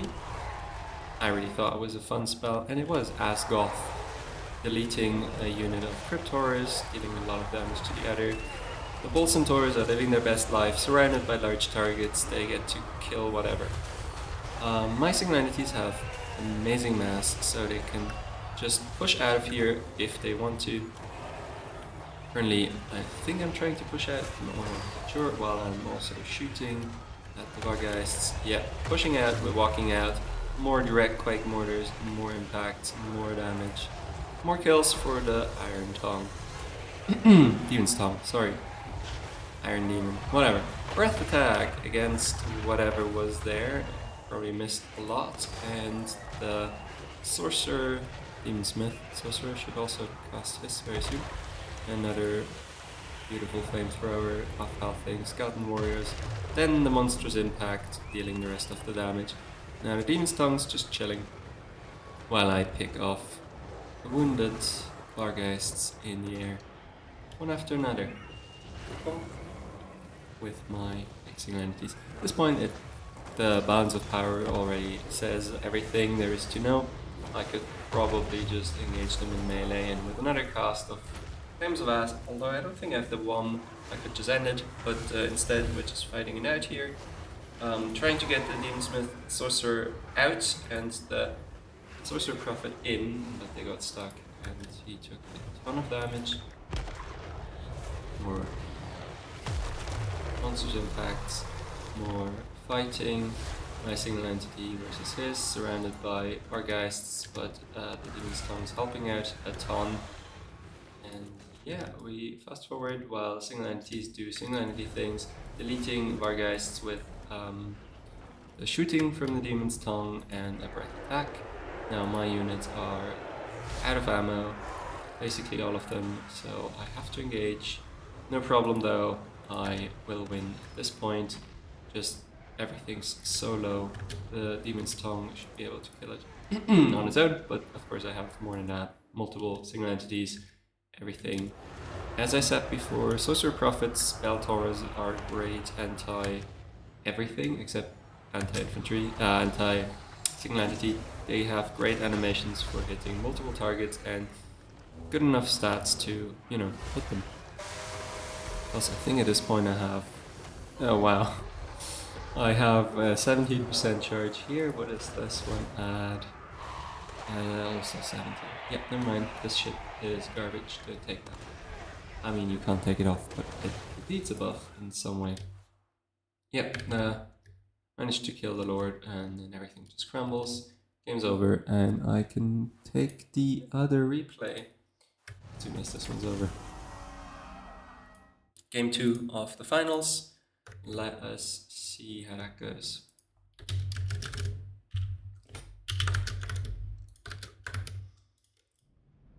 Yep, just giant value on the Direct Quake Mortar, as it always does. We have Wood Elves against Grand Cafe again. I think we had that today already. I think Wood Elves won? Not sure, don't remember. Decent Grand Cathay build, what I can see. I'm pretty sure those are the unshielded variant. I'm pretty sure that's way too much infantry.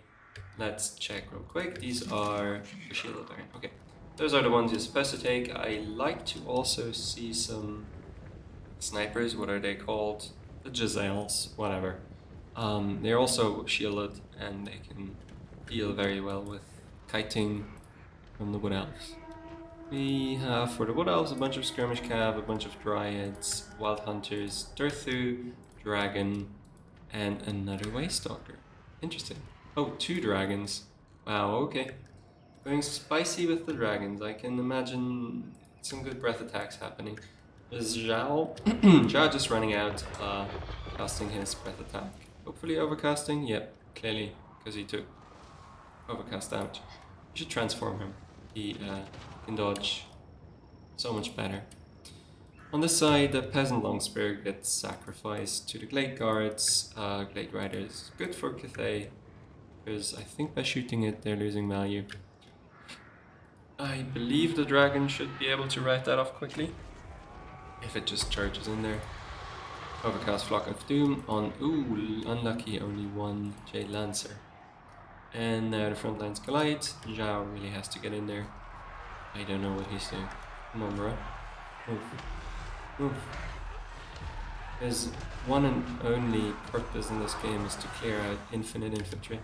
That must have been the unluckiest breath attack I've ever seen. It just killed off the Dryads entirely and did nothing. The Jade Warriors. Okay, Zhao is just doing the thing that he's not supposed to do, trying to duel Darthu, dealing good damage, but I just don't see him winning that.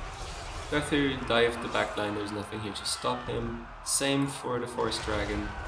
And I mean, there's birds and Jade Lancers, but those are getting baited and killed off by the Wild Hunters on this side. Well, there's another dragon. Took a lot of damage already. That is not now gonna dive. Jade Warriors, these peasants are out of position. Should be here, should be defending. They're not. Big yikes. This is actually quite optimal for Cathay, surrounding Darthu with spears and having him battle Zhao, who will heal eventually.